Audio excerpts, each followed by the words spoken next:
الحمد للہ وکفیٰ والصلاة والسلام علی عباده الذین اصطفیٰ خصوصاً علی افضلہم وخاتم النبیین محمد الامین وعلی آلہ وصحبہ اجمعین اما بعد فقد قال اللہ تبارک وتعالی کما ورد فی سورة البقرہ اعوذ باللہ من الشیطان الرجیم بسم اللہ الرحمن الرحیم ان الذين آمنوا والذين هادوا والنصارى والصابئين من آمن بالله واليوم الآخر وعمل صالحا فلهم أجرهم عند ربهم من آمن بالله واليوم الآخر وعمل صالحا فلهم أجرهم عند ربهم ولا خوف عليهم ولا هم يحزنون إلى قوله تعالى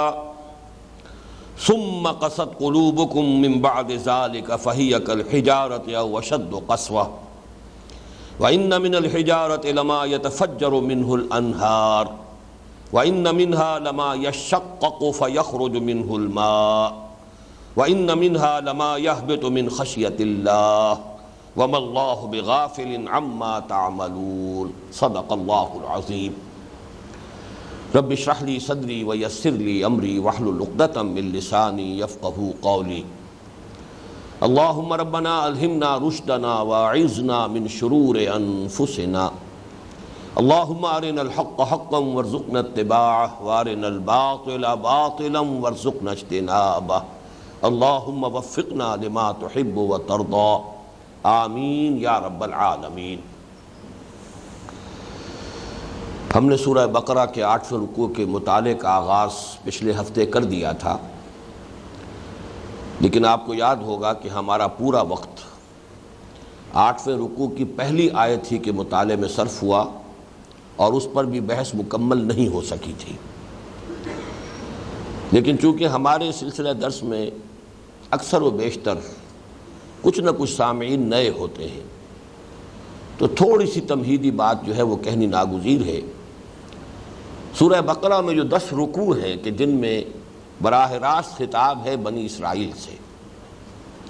5ویں رکوع سے یہ شروع ہوتا ہے سلسلہ،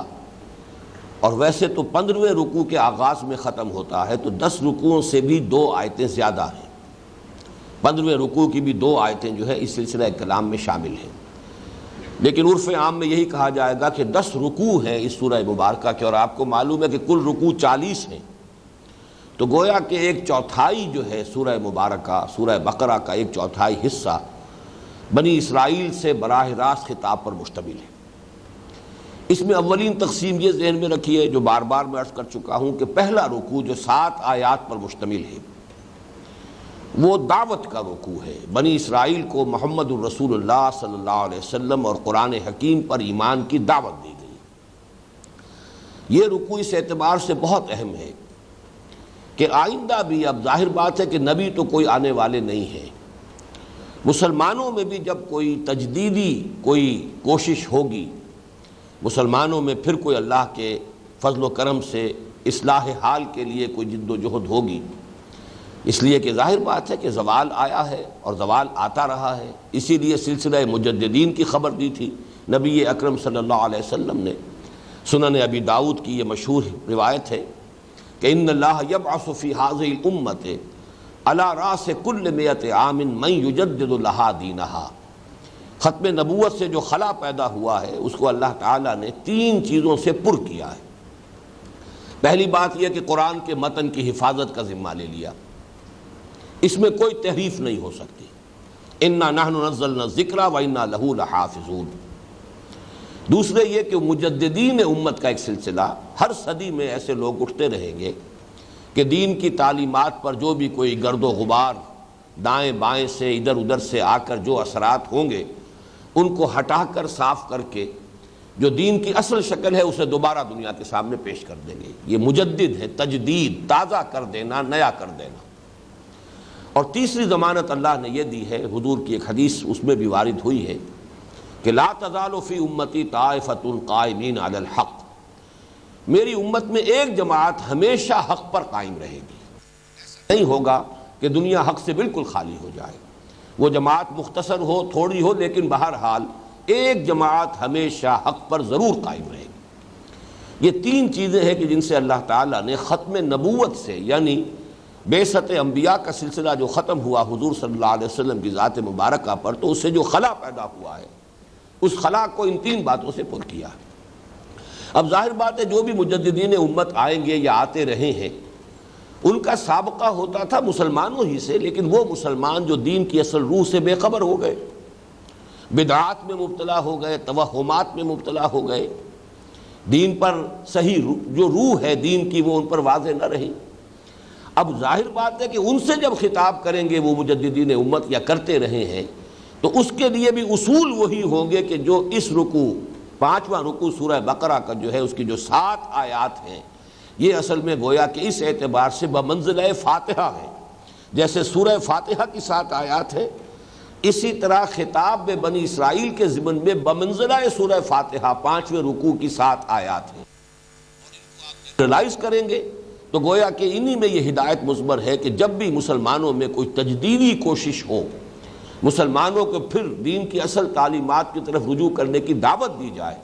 تو اس دعوت کا انداز کیا ہوگا؟ وہ قرآن مجید میں اسی سورہ بقرہ کے 5ویں رکوع کی 7 آیات سے اس کا استنباط کیا جائے گا۔ تو 10 رکوعوں میں سے ایک رکوع جو ہے 7 آیات پر مشتمل، اس کو علیحدہ کر لیجئے۔ بقیہ 9 رکوع جو ہیں ان کے لیے اصطلاح میں استعمال کرتا رہا ہوں، یہ ملامت کے رکوع ہیں۔ ان میں ان کے جرائم کی فہرست دی گئی ہے، ان کی عملی گمراہیاں اور ان کی اعتقادی گمراہیاں، نظریاتی گمراہیاں، ان کی فہرست دی گئی ہے، اور جس کی پاداش میں گویا کہ وہ معزول کیے گئے اس منصب سے جس پر وہ 2000 برس تک فائز رہے۔ اس لیے کہ تورات جب عطا ہوئی ہے بنی اسرائیل کو تو یہ تقریباً 1400 قبل مسیح کا واقعہ ہے، اور قرآن مجید کا نزول شروع ہو رہا ہے 610 عیسوی میں، تو پورے 2000 برس کا فصل ہے بعثت محمدی صلی اللہ علیہ وسلم اور نزول تورات کے مابین۔ تو 2000 برس تک یہ امت جو ہے یہ اس روئے ارضی پر اللہ کی نمائندہ رہی ہے۔ دین خدابندی انہی کے پاس تھا، شریعت خدابندی کے حامل یہی تھے، کتابیں انہی کو دی گئی، ایک نہیں کئی کتابیں، تورات دی گئی، زبور دی گئی، انجیل دی گئی، یہ تو 3 تو کتابیں ہیں باقاعدہ۔ اس کے علاوہ ہر نبی کے لیے صحیفے ہیں، ہر نبی پر وحی آتی رہی ہے۔ چنانچہ اولڈ ٹیسٹمنٹ میں آپ دیکھتے ہیں نہ معلوم کتنے انبیاء کی کتابیں ہیں۔ بہرحال یہ جو وہاں سے اس منصب سے معزول کیے گئے تو گویا کہ فرد جرم ہے وہ کہ جو عائد کی گئی ہے ان پر، اور یہ 9 رکوعوں پر پھیلی ہوئی۔ اس میں ایک تقسیم میں نے پہلی مرتبہ اس کا تذکرہ کیا تھا پچھلے اپنے درس میں۔ ان 9 رکوعوں میں بھی پہلے 2 رکوع اس اعتبار سے ذرا مختلف مزاج کے ہیں، یعنی 6واں اور 7واں، کہ ایک تو یہ کہ ان میں صرف واقعاتی انداز میں بات ہو رہی ہے، جنرلائز نہیں کیا جا رہا، یعنی تاریخ بنی اسرائیل کے کچھ واقعات کا پے بپے تذکرہ ہوا 6 اور 7 رکوع میں، اور پھر یہ کہ شروع میں وہ آیت آئی یا بنی اسرائیل اذکروا نعمتی التی انعمت علیکم وانی فضلتکم علی العالمین، اور 7ویں رکوع میں اختتام ہوا وضربت علیہم الذلۃ والمسکنۃ وباؤوا بغضب من اللہ۔ تو معلوم ہوا کہ پورا مضمون ایک اعتبار سے جس کو ہم کہیں گے فرد جرم، یہ گویا کہ ان 2 رکوعوں میں مکمل ہو چکی ہے، ایک بحث جو ہے تکمیل کو پہنچ چکی ہے۔ اب جو ہم نے 8ویں رکوع سے مطالعہ شروع کیا ہے تو اس سے لے کے آخر تک ایک بات کو نوٹ کیجئے، میں نے پچھلی مرتبہ بھی تذکرہ کیا تھا کہ اس میں آپ کو تھوڑے تھوڑے وقفے کے بعد بنی اسرائیل پر جو بھی الزامات قرآن مجید عائد کر رہا ہے ان کا تذکرہ کرنے کے بعد پھر جنرلائز کیا جاتا ہے۔ ایسی عظیم آیات آتی ہیں کہ جو گویا کہ ابدی ہدایت کی حامل ہے، اور یہ اصل میں پیشگی ہدایت کہہ لیجئے، تنبیہ کہہ لیجئے امت مسلمہ کے لیے کہ دیکھو جس مقام پر آج تم فائز کیے جا رہے ہو، تم سے پہلے 2000 برس تک بنی اسرائیل اسی منصب پر فائز رہے، ان میں یہ خرابیاں آئیں، تو دیکھو کہیں ایسا نہ ہو کہ تم بھی انہی نقش قدم پر چلو اور وہی خرابیاں تمہارے اندر پیدا ہو جائیں۔ اس اعتبار سے یہ اگرچہ ویسے تو یہ کہ روح سخن بنی اسرائیل کی طرف ہے، خطاب بنی اسرائیل سے ہے، لیکن میرے نزدیک اس کا اہم تر حصہ یہ ہے، اس کا مطالعہ کرتے ہوئے بقیہ جو 7 رکوع ہیں جو اب چل رہے ہیں، 8ویں رکوع سے لے کر اور 14ویں کے اختتام بلکہ 15ویں کے شروع تک، اس میں ہمیں اصل میں تو آئینہ دکھایا جا رہا ہے امت مسلمہ کے بھی آنے والی جو بھی ان میں گمراہیاں جو ہیں آنے والی ہوں گی، عملی اور اعتقادی اور نظریاتی اور علمی اور فکری،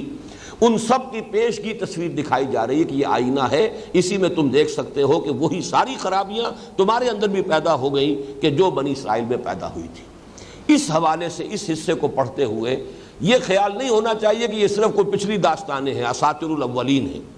یہ صرف یہود سے گفتگو ہو رہی ہے۔ یہ گفتگو اصل میں گفتہ آیت در حدیث دیگراں، خوشتراں باشد کے سر دل براں گفتہ آیت در حدیث دیگراں۔ اصل میں یہ گویا کہ گفتگو ہم سے ہو رہی ہے ان کے حوالے سے کہ ان کے ہاں یہ خرابیاں اس طور سے پیدا ہوئیں، مبادا اے مسلمانوں تم بھی انہی گمراہیوں میں مبتلا ہو جاؤ۔ اب یہ میں نے پچھلی مرتبہ بھی لفظ استعمال کیا تھا آئرنی آف فیٹ۔ اب یہ سمجھیے کہ ستم ظریفی ہے حالات کی کہ بعین ہی وہی ساری خرابیاں مسلمانوں میں پیدا ہوئی ہیں۔ ان آیات کا مطالعہ کرتے ہوئے ہم خود اگر دروں بینی سے کام لیں گے اور اپنے حالات پر اگر ناقدانہ نگاہ ڈالیں گے تو معلوم ہوگا بعین ہی اسی نقش قدم پر ہم چلے ہیں۔ اسی لیے میں نے وہ حدیث بھی آپ کو سنائی تھی، یہ حدیث کے جو متفق علیہ ہے سند کے اعتبار سے جو سب سے اونچا درجہ ہو سکتا ہے احادیث نبویہ کا، اسی درجے کی یہ حدیث بھی ہے کہ بخاری اور مسلم دونوں میں موجود ہے۔ ان ابی سعید الخدری رضی اللہ عنہ ان رسول اللہ صلی اللہ علیہ وسلم قال لَتَتَّبِعُنَّ سُنَنَ مَنْ كَانَ مِنْ قَبْلَكُمْ شِبْرًا بِشِبْرٍ وَذِرَاعًا بِذِرَاعٍ حَتَّى لَوْ دَخَلُوا جُحْرَ ضَبٍّ لَتَبِعْتُمُوهُمْ قُلْنَا يَا رسول اللہ الْيَهُودُ وَالنَّصَارَى قَالَ فَمَنْ۔ حضرت ابو سعید خدری فرماتے ہیں رضی اللہ تعالی عنہ کہ حضور نے ارشاد فرمایا مسلمانوں تم بھی لازماً جو تم سے پہلے لوگ گزرے ہیں انہی کے نقش قدم پر چلو گے، بالشت کے ساتھ بالشت اور ہاتھ کے ساتھ ہاتھ۔ یہ گویا کہ محاورہ ہے کہ بعین ہی ان کے نقش قدم پر چلو گے۔ ان کا کوئی قدم بالشت بھر تھا تو تم بھی بالشت بھر قدم بڑھاؤ گے، اور کوئی ہاتھ بھر چھلانگ لگائی ہے انہوں نے تو تم بھی لگاؤ گے۔ حتیٰ لو دخلوا جوہر ضب، یہاں تک کہ اگر وہ گوہ کے بل میں داخل ہوئے تھے لَتَبِعْتُمُوهُمْ تو تم بھی ان کی پیروی کرو گے، تم بھی گوہ کے بل میں ضرور داخل۔ قلنا یا رسول اللہ، حضرت ابو سعید خدری فرماتے ہیں کہ ہم نے اس پر عرض کیا اللہ کے رسول کیا آپ کی مراد یہود اور نصارہ ہے؟ یا رسول اللہ الیہود والنصارہ؟ قال فمن، آپ نے فرمایا وہ نہیں تو اور کون؟ وہی سابقہ امت مسلمہ ہے، اس لیے کہ نصارہ کی علیحدہ حیثیت نہیں ہے، وہ تو وہی سلسلہ بنی اسرائیل جو ہے امت وہی ہے۔ اسی لیے انجیل میں آپ کو معلوم ہے کوئی نئی شریعت نہیں ہے، وہی شریعت موسوی، بلکہ متی کی انجیل میں حضرت مسیح علیہ السلام کے الفاظ موجود ہیں کہ یہ نہ سمجھنا کہ میں شریعت ختم کرنے آیا ہوں، شریعت موسوی تم پر لاگو رہے گی۔ یہ تو سینٹ پال نے اسے منسوخ کیا ہے۔ تو آج کی جو یہ عیسائیت ہے یہ اصل میں حضرت مسیح کی طرف اس کی نسبت ہی غلط ہے، یہ پالزم ہے، سینٹ پال کا مذہب ہے کہ جس کو آج کے عیسائی اختیار کیے ہوئے ہیں، نام اس کا کرسچینٹی ہے، ورنہ حضرت مسیح علیہ السلام نے جو تعلیمات دی تھی ان میں سے متعدد جو بنیادی باتیں انہیں تبدیل کر دیا سینٹ پال نے۔ بہرحال اس ضمن میں جو اہم ترین آیت ہے وہ پہلی ہے جس پر کہ ہم گفتگو کر چکے ہیں، اس کے بارے میں میں زیادہ دہراؤں گا نہیں۔ یہ کون سی گمراہی ہے جو اس آیت کے ذریعے سے جس کا ازالہ کیا جا رہا ہے؟ ہمیشہ مسلمان امتوں میں جو ایک گمراہی پیدا ہوئی وہ یہ ہے کہ چونکہ ہم اس امت میں شامل ہیں لہذا محض شمولیت اور اس نسبت کی وجہ سے ہم تو بخشے بخشا ہیں، یا ہمارے ساتھ تو کوئی پریفرنشل ٹریٹمنٹ ہوگا، استثنائی معاملہ ہوگا، تو کسی گروہی نسبت کے ساتھ نجات کو وابستہ کر لینا یہ وہ گمراہی ہے، مشترک گمراہی جو تمام مسلمان امتوں میں پیدا ہوئی۔ تمام انبیاء اور تمام رسولوں کے پیروان جو ہیں ان کے اندر یہ خرابی پیدا ہوئی کہ چونکہ ہمارا تعلق ان سے ہے، ہم ان کے ساتھ منسلک ہیں، ان کے نام سے جو ہے وہ ہماری جو ہے امت ہے اور ہم ان سے وابستہ ہیں، لہذا ہم بخشے بخشا ہیں۔ تو اس آیت کا اصل مفہوم یہی تھا کہ جس کو کچھ لوگوں نے محض اس وجہ سے کہ اس میں صراحت کے ساتھ ایمان بالرسالت کا ذکر نہیں ہے، صرف ایمان باللہ اور ایمان بالآخرہ کا ذکر ہے،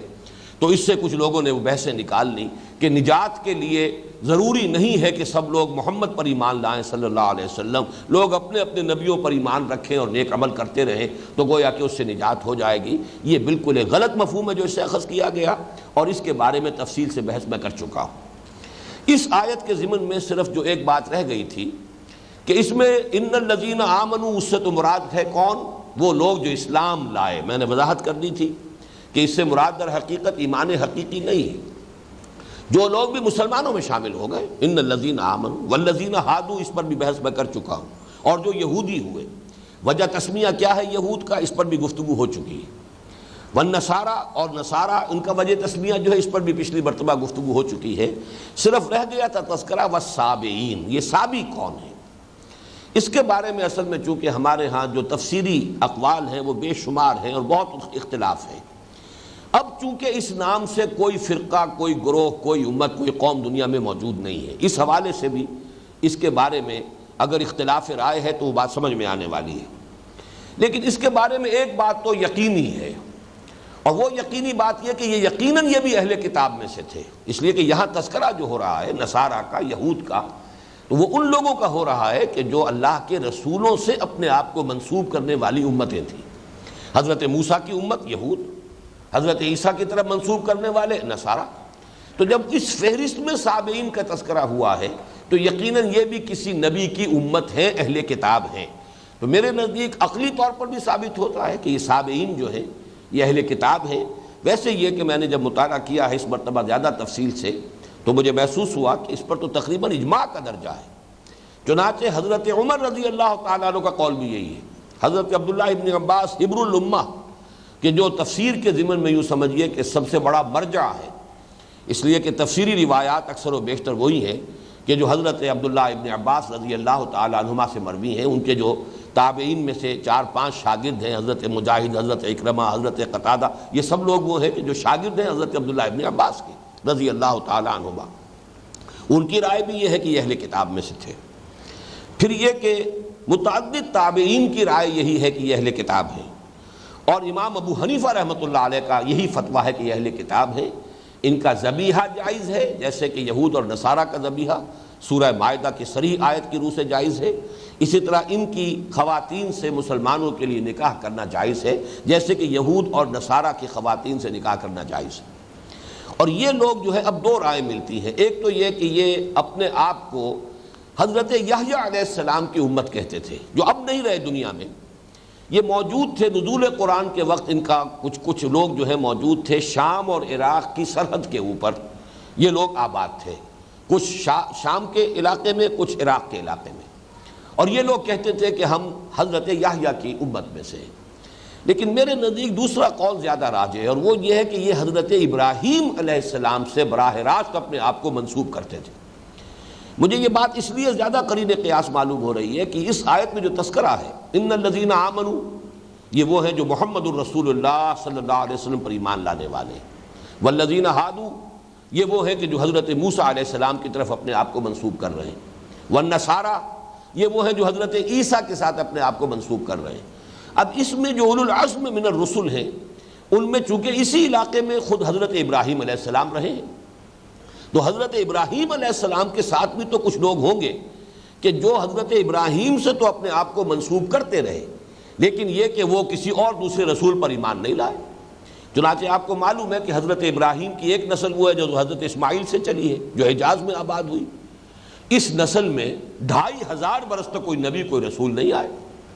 لہذا یہ اپنے آپ کو کہتے تھے کہ ہم حنیفی ہیں، حضرت ابراہیم ہی کے ہم نقش قدم پر ہیں، لیکن ظاہر ہے نہ کوئی ان کے پاس کوئی شریعت تھی، نہ کوئی کتاب تھی، نہ کوئی صحیفے تھے، کچھ بھی نہیں تھا، اور وہ بدترین شرک میں مبتلا ہو چکے تھے۔ انہی میں پھر اللہ تعالیٰ کی رحمت جوش میں آئی اور حضور صلی اللہ علیہ وسلم کی بعثت ہوئی۔ تو 2500 برس تک وہاں کوئی نبی نہیں، کوئی رسول نہیں۔ دوسری شاخ ہے اصل میں کہ جس میں نبوت اور رسالت کا سلسلہ تسلسل کے ساتھ جاری رہا۔ حضرت اسحاق کے بیٹے حضرت یعقوب، حضرت یعقوب کے بیٹے حضرت یوسف اور حضرت موسیٰ کے مابین معلوم ہوتا ہے کہ یہ سلسلہ منقطع رہا ہے، کوئی نبی اس نسل میں بھی مبعوث نہیں ہوا۔ لیکن پھر حضرت موسیٰ علیہ السلام سے جو سلسلہ شروع ہوا ہے تو وہ تار ٹوٹا ہی نہیں حضرت عیسیٰ علیہ السلام تک۔ یہ 1400 برس تاریخ انسانی میں بڑے عجیب ہے کہ 1400 برس تک سلسلہ نبوت کا تار منقطع ہوا ہی نہیں۔ جیسے کہ حضور کی حدیث ہے بہت مشہور، بخاری شریف کی روایت ہے، کانت بنو اسرائیل تسوسہم الانبیاء کلما ہلک نبی خلفہ نبی۔ بنی اسرائیل کی سیاست اور جو انتظامی معاملات ہوتے تھے وہ انبیاء کے ہاتھ میں ہوتے تھے، اور جب بھی کسی نبی کا انتقال ہوتا تھا اس کا جانشین نبی ہوتا تھا۔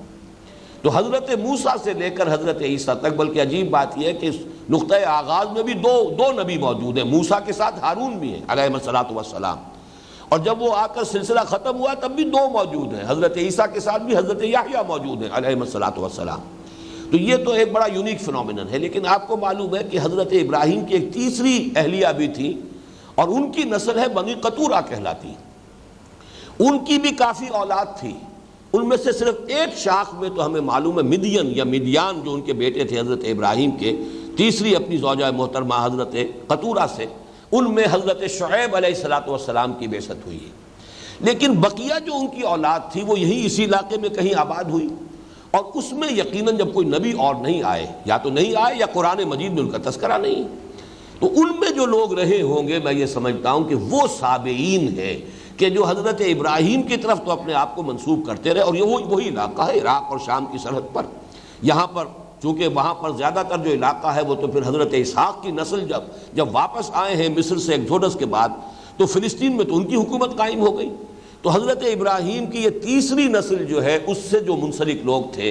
ان کے جو لوگ تھے وہ ظاہر بات ہے ذرا ہٹ کر پھر عراق اور شام کے اس علاقے کے اندر سرحدی علاقوں میں آباد ہو گئے، اور میں سمجھتا ہوں کہ سابعین سے مراد وہی ہے۔ بہرحال یہ تھوڑی سی گفتگو میں چاہتا تھا سابعین کے بارے میں۔ اب آگے چلیے، ہم اس رکوع کا مطالعہ آگے کر رہے ہیں۔ باقی اس آیت کا اصل مفہوم کیا ہے؟ یقیناً ان الذین آمنوا، یقیناً وہ لوگ جو اسلام لائے، والذین ہادوا، اور جو یہودی ہوئے، والنصارى، اور جو نصرانی ہوئے، والسابعین، اور جو سابی رہے، من آمن باللہ، ان میں سے جو بھی ایمان لایا اللہ پر۔ اور یہاں پر اگر تھوڑے سے دو الفاظ کا اضافہ کر لیں، ان میں سے جو بھی اپنے اپنے وقت میں، اپنے اپنے دور میں، یہ دور جب تک حضرت مسیح نہیں آئے یہ دور حضرت موسیٰ علیہ السلام کا چلا آ رہا ہے،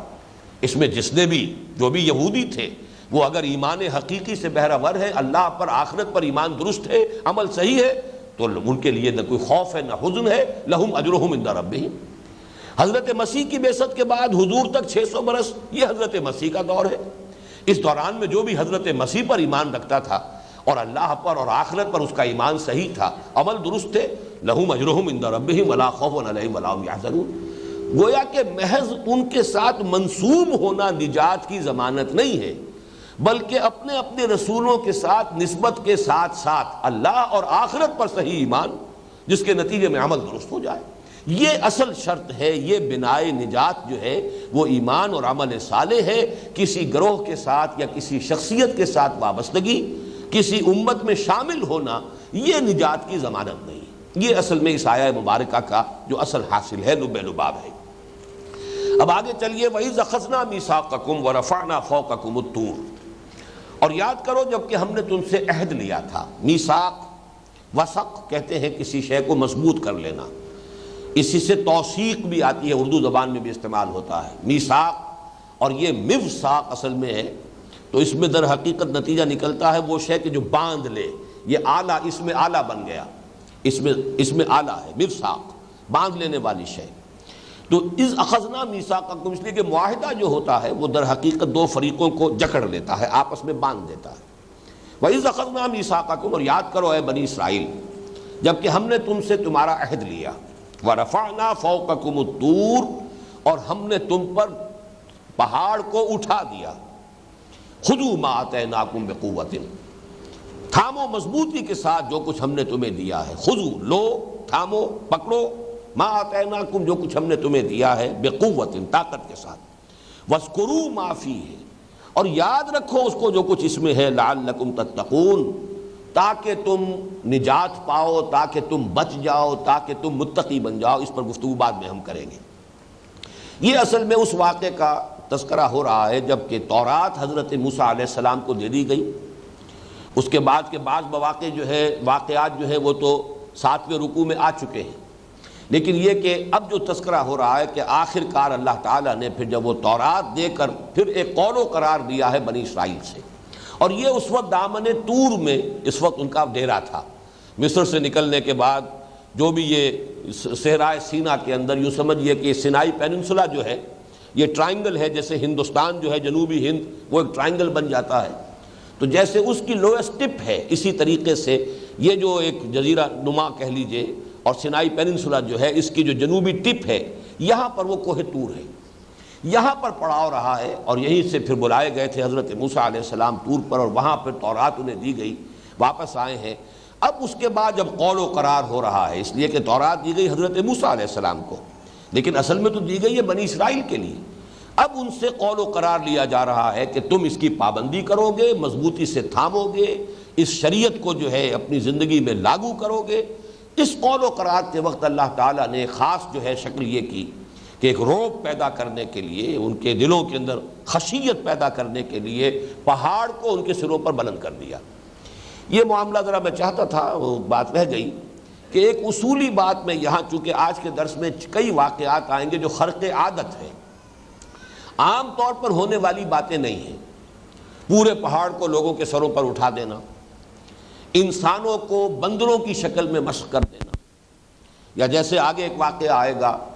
کہ ایک مقتول کو ایک تھوڑی دیر کے لیے زندہ کر دینا تاکہ وہ اپنے قاتل کا پتہ بتا دے۔ یہ سارے واقعات وہ ہیں کہ جو خرق عادت جنہیں ہم کہتے ہیں۔ عام طور پر ایک لفظ ہمارے ہاں معجزے کا استعمال ہوتا ہے، لیکن معجزہ جو ہے وہ ایک خاص قسم کا خرق عادت ہے۔ عادت سے مراد ہے جو نیچرل لاز ہیں اس دنیا کے، جو گورن کر رہے ہیں، فزیکل کیمیکل لاز جس سے یہ دنیا چل رہی ہے، لاز آف دی نیچر۔ جہاں کہیں بھی وہ لا آف دی نیچر کے خلاف کوئی کام ہو رہا ہے، جیسے کہ پانی اپنی سطح برقرار رکھتا ہے، یہ لا آف دی نیچر ہے، لیکن یہ کہ حضرت موسیٰ کا عصا جو ہے سمندر پر پڑا اور دریا جو ہے یا سمندر پھٹ گیا، دو حصوں کے اندر بالکل دو ٹیلوں کی طرح دو حصے کھڑے ہو گئے۔ یہ خرق عادت ہے۔ خرق کے معنی پھاڑ دینا، کاٹ دینا، توڑ دینا۔ اخرقتھا لتغرق اہلھا، حضرت موسیٰ علیہ السلام کا جو واقعہ ہوا تھا حضرت خضر کے ساتھ، تو انہیں جب کشتی کو حضرت خضر نے کشتی کا ایک تختہ توڑ دیا تھا، تو وہاں وہ لفظ آتا ہے خرقتھا لتغرق اہلھا، آپ نے کشتی کا جو ایک تختہ توڑ دیا۔ کیا چاہتے ہیں آپ چاہتے ہیں کہ اس کشتی میں جو لوگ سوار ہیں انہیں غرق کر دیں؟ تو خرق کہتے ہیں پھاڑ دینا، توڑ دینا، اور خرق عادت یعنی جو لاز آف دی نیچر ہیں انہیں پھاڑ دینا، توڑ دینا۔ عام عادی قانون کے برعکس کوئی شے ظہور میں آئے گی، اسے خرق عادت کہیں گے۔ وہ خرق عادت جب کبھی نبی کے ہاتھ سے ہوتا ہے اور دعوے کے ساتھ ہوتا ہے، اسے معجزہ کہتے ہیں۔ معجزہ بنا ہے اعجاز سے، کسی کو عاجز کر دینا، عاجز کر دینا، بے بس کر دینا۔ معجزہ وہ چیز ہے جو مخالفین کو بے بس کرنے کے لیے اللہ تعالیٰ کی طرف سے خرق عادت کسی نبی کے ذریعے سے ظاہر ہوتا تھا۔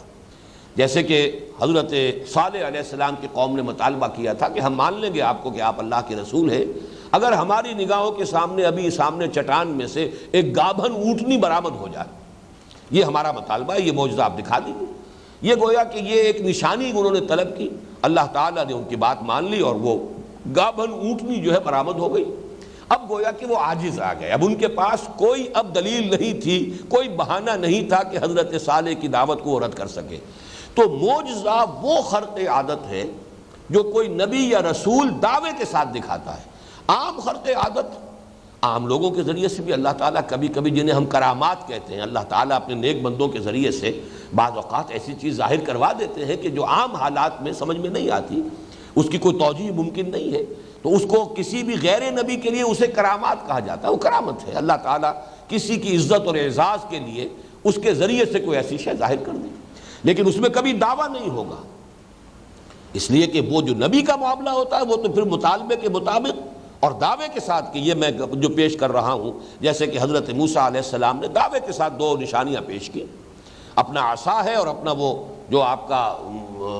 دست مبارک جو ہے وہ ید بیضا اور عصا موسیٰ، یہ دو معجزے، یہاں تک کہ مقابلہ کرنے کا معاملہ ہوا ہے اور جادوگروں سے آپ نے مقابلہ کیا، وہ دعوے کے ساتھ ہوتا ہے۔ لیکن اولیاء اللہ کی کرامات میں کہیں کوئی دعویٰ نہیں ہوتا، کہیں وہ یہ نہیں کہتے کہ یہ ہم نے اپنے اختیار سے کیا، یہ دعوے کے ساتھ ہم اس کو پیش کر رہے ہیں۔ بہرحال یہ جو خرق عادت کے واقعات آ رہے ہیں بنی اسرائیل کی تاریخ میں، تو ہمارے جدید مفسرین کا رجحان میں نے یہ دیکھا ہے کہ وہ ان کی کسی نہ کسی طرح سے کوشش کرتے ہیں کوئی ایسی تعویل ہو جائے کہ جو عام جو فزیکل لاز ہیں ان کے مطابق نظر آئے، اس سے ہٹ کر نظر نہ آئے۔ یہ در حقیقت رجحان میرے نزدیک بنیادی طور پر غلط ہے اگر اصولی طور پر ایک بات سمجھ لی جائے، اور وہ بات یہ ہے کہ نسل انسانی کے دوران کا جو بھی ارتقاء ہوا ہے ذہنی، اس کے دوران اللہ کا یہ معاملہ جو ہے اصول کے اعتبار سے سامنے رکھیے کہ جب کہ ابھی نسل انسانی بحیثیت مجموعی عہد طفولیت میں تھی ذہنی اعتبار سے، تو اس وقت جو ہے ان کے لیے عقل اور حکمت کی باتوں کو سمجھنا ممکن نہیں تھا۔ ابھی وہ ذہنی اعتبار سے میچور نہیں تھے، ابھی بحیثیت مجموعی نوع انسانی اس سطح پر نہیں پہنچی تھی کہ انہیں برہان کے ذریعے سے، دلیل کے ذریعے سے، عقل کے ذریعے سے ان کو وہ بات سمجھائی جا سکے کہ جو بات انسان جو ہے وہ بہرحال ایک میچور ذہن کا انسان سمجھ سکتا ہے۔ لہذا ان کے ساتھ معاملہ یہ ہوتا تھا کہ ایسی ہی چیزیں، اگرچہ اس کو بلا تشبیہ سمجھیے، یہ تشبیہ جو ہے یہاں مناسب نہیں ہے، بچوں کے لیے کھلونے ہوں گے، بچوں کو کھیلنے کے لیے کھلونے دیے جائیں گے، تو جب کہ ابھی نسل انسانی بحیثیت مجموعی اہل طفولیت میں ہے، تو ان کے لیے یہ ہے کہ ان کو ایسے خرق عادت چیزوں کے ذریعے ہی سے صحیح راستے کی طرف، حق کی طرف، بھلائی کی طرف راغب کرنے کا معاملہ رہا ہے۔ یہی وجہ ہے کہ قرآن مجید سے بھی ثابت ہوتا ہے کہ ابتدا میں یہ تھا کہ جب کوئی قربانی پیش کرتا تھا تو اس قربانی کے قبولیت کی علامت یہ ہوتی تھی کہ آسمان سے ایک آگ، ایک شعلہ جو ہے اترتا تھا، اور وہ شے جو بھی پیش کی گئی ہے اللہ کی جناب میں اسے بھسم کر دیتا تھا، جلا کر راکھ کر دیتا تھا۔ یہ علامت تھی اس بات کی کہ اللہ نے تمہاری قربانی قبول کر لی۔ سورہ مائدہ میں جو تذکرہ ہے حضرت آدم کے دو بیٹوں نے، اذ قربا قربانا فتقبل من احد ولم يتقبل من الاخر، ایک کی قبول ہو گئی دوسرے کی قبول نہیں ہوئی۔ کیسے معلوم ہو گیا؟ اس لیے کہ وہ نشانی موجود تھی۔ آج ظاہر بات ہے کہ ہم بھی قربانیاں دیتے ہیں، باقی اللہ ہی جانتا ہے کہ کس کی قربانی اللہ نے قبول کی ہے، یا کہ انسان کا اپنا دل جو ہے گواہی دے سکتا ہے، اور یا یہ کہ اللہ کے علم میں ہے بس۔ لیکن یہ کہ اس وقت اس طریقے سے ایک باقاعدہ علامت ظاہری کے ذریعے سے اس کی قبولیت کا اعلان ہو جاتا تھا۔ اسی طرح کا معاملہ ہے کہ حضور صلی اللہ علیہ وسلم کو حصی معجزہ کوئی نہیں دیا گیا، اس لیے کہ اب نسل انسانی جو ہے وہ عہد طفولیت سے نکل چکی ہے، میچور ہو چکی ہے، بالغ ہو چکی ہے، عاقل ہو چکی ہے۔ لہذا حضور کا سب سے بڑا معجزہ یہ قرآن ہے، یہ مانوی معجزہ ہے، یہ حصی معجزہ نہیں ہے۔ حصی معجزے کے جو آنکھوں سے دیکھے جائیں خرق عادت کے واقعات، وہ تو چوٹی کے وہ تھے جو حضرت عیسیٰ علیہ السلام کو دے دیے گئے، اس سے آگے کوئی حصی معجزہ ہو ہی نہیں سکتا۔ گارے سے ایک پرندے کی شکل بنائی، پھونک ماری، اڑتا ہوا پرندہ ہو گیا۔ آپ سمجھیے خلق حیات، اب اس سے آگے کون سی بات ہوگی؟ یا مردہ لاش پڑی ہے، قم باذن اللہ کہا ہے اور وہ کھڑا ہو گیا، اب اس سے آگے کون سا معجزہ ہوگا؟ احیاء موتا، خلق حیات۔ ایک بالکل مادر ذات جو ہے وہ اندھا ہے، پیدائشی اندھا ہے، اس کے آنکھوں پہ ہاتھ پھیرا ہے اور وہ اس کی آنکھیں دیکھنے لگ گئی، اس کی جو بھی بصارت ہے وہ اسے مل گئی۔ یا کوڑھی ہے، ہمیشہ کا مریض کوڑ کے اندر مبتلا، اس کے جسم پر ہاتھ پھیرا، اس کا کوڑ ختم ہو گیا۔ یہ جو معجزات ہیں، حصی معجزات کہ جو آنکھوں سے دیکھے جا سکے، یہ چوٹی کے وہ ہیں جو حضرت مسیح کو دیے جا چکے۔ اور اس کے ساتھ نوٹ کر لیجئے حضرت مسیح کا انجیل میں قول ہے کہ جہاں تک عقل و حکمت کی باتیں ہیں ان کے بارے میں خود فرما گئے اپنے لوگوں سے، حواریین سے، ابھی مجھے تم سے اور بھی باتیں کہنی تھیں لیکن ابھی تم ان کا تحمل نہیں کر سکو گے۔ جب وہ فارکلیت آئے گا صلی اللہ علیہ وسلم، یہ حضور کی پیشن گوئی کے لیے ہے، پیراکلیٹ یا پیریکلوٹوس، یہ مختلف الفاظ بدلتے رہے ہیں وہ لوگ، لیکن یہ کہ یہ لفظ جو ہے موجود ہے۔ جب وہ آئے گا تو تمہیں سب کچھ بتائے گا، یعنی 600 برس ابھی باقی ہیں تمہاری میچورٹی میں، نسل انسانی کی بحیثیت مجموعی عقلی بلوغ کے اندر ابھی 600 برس باقی ہیں۔ جب محمد آئیں گے صلی اللہ علیہ وسلم تو پھر ساری دانائی کی باتیں اور عقل اور حکمت کی ساری باتیں، یہی وجہ ہے کہ 4 جگہ قرآن مجید میں کم سے کم 3 جگہ حکمت کی تعلیم کو حضور کے جو افعال چہارگانہ ہیں ان میں آخری کہا گیا ہے۔ هو الذی بعث فی الامیین رسولا منہم یتلو علیہم آیاتہ ویزکیہم ویعلمہم الکتاب والحکمہ۔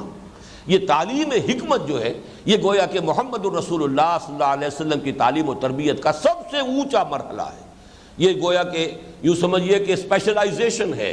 یہاں تو یوں یہ تخصص کا درجہ جو ہے اس امت کے اندر محمد الرسول اللہ صلی اللہ علیہ وسلم کی تعلیم اور تربیت کا وہ درجہ حکمت ہے، اس لیے کہ اب نسل انسانی بحیثیت مجموعی اتنی میچور ہو چکی ہے۔ لہذا اس قسم کے واقعات میں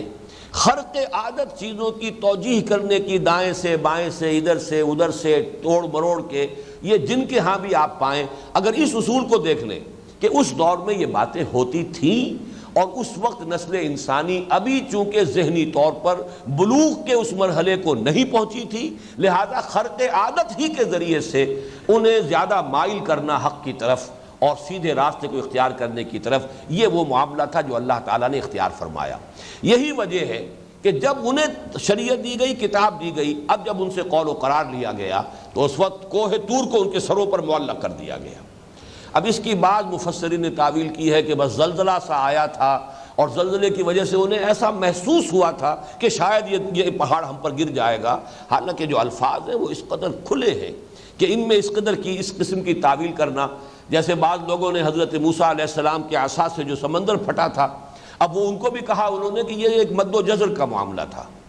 جیسے کہ جوار بھاٹا ہوتا ہے، اتار چڑھاؤ ہوتا ہے. جب حضرت موسیٰ اور ان کی قوم آئے وہاں ساحل پر تو وہ سمندر اترا ہوا تھا، خشکی نکلی ہوئی تھی، وہ پار کر گئے. لیکن جب فرعون اور اس کا لشکر آئے تو اب وہ جو ہے وہ مد پر تھا، وہ جزر کے بجائے اب مد پر آ گیا تھا، غرق ہو گئے. لیکن یہ توجیہ کرنا جبکہ قرآن مجید کے الفاظ یہ ہیں فَانْفَلَقَ الْبَحْرُ فَكَانَ كُلُّ فِرْقٍ كَالطَّوْدِ الْعَظِيمِ، سمندر پھٹ گیا اور ہر حصہ ایسے ہو گیا جیسے کہ ایک چٹان کے مانند کھڑا ہو. یہ الفاظ ہیں قرآن کے. اب یہ الفاظ اس تعویل کے متحمل نہیں ہیں. اسی طریقے سے یہ الفاظ جو ہیں وَإِذْ أَخَذْنَا مِيثَاقَكُمْ وَرَفَعْنَا فَوْقَكُمُ الطُّورَ، ہم نے اٹھا دیا تمہارے سروں کے اوپر پہاڑ کو، خُذُوا مَا آتَيْنَاكُمْ بِقُوَّةٍ، اور ہم نے کہا ان سے کہ اب پکڑو اس کو مضبوطی کے ساتھ، تھامو اسے، تمسک اس کے ساتھ تمہارا تمسک ہونا چاہیے. وَاذْكُرُوا مَا فِيهِ، اور اس کتاب جو تمہیں دی جا رہی ہے تورات، یاد رکھو اسے، مستحضر رکھو اسے حرز جان بناؤ، اسی کے مطابق تمہیں عمل کرنا ہے. لعلکم تتقون، تاکہ تم بچ سکو یا تم تقوی کی روش اختیار کر سکو. یہ بات بھی نوٹ کیجئے، قرآن مجید میں جیسا کہ بارہا میں نے کہا ہے اہم مضامین کم سے کم 2 جگہ ضرور آئیں گے. اب دیکھیے اس کی مثال نوٹ کر لیجئے. یہی مضمون سورہ اعراف کی آیت نمبر 171 میں آیا ہے. وہاں ہے وَإِذْ نَتَقْنَا الْجَبَلَ فَوْقَهُمْ، جبکہ ہم نے اٹھا لیا پہاڑ کو ان کے اوپر، كَأَنَّهُ ذُلَّةٌ، جیسے کہ سائبان ہو. اب دیکھیے یہاں جیسے وہ آیت ہے کَانَ كُلُّ فِرْقٍ كَالطَّوْدِ الْعَظِيمِ، دونوں حصے سمندر کے ایسے ہو گئے جیسے کہ چٹانیں ہیں بڑی بڑی چٹانوں کی طرح. وہ سمندر جو ہے وہ پانی منجمد کر دیا اللہ تعالیٰ نے، اس کو قدرت حاصل ہے. اصولی بات تو یہ ہے کہ یہ قوانین فطرت اللہ کے بنائے ہوئے ہیں،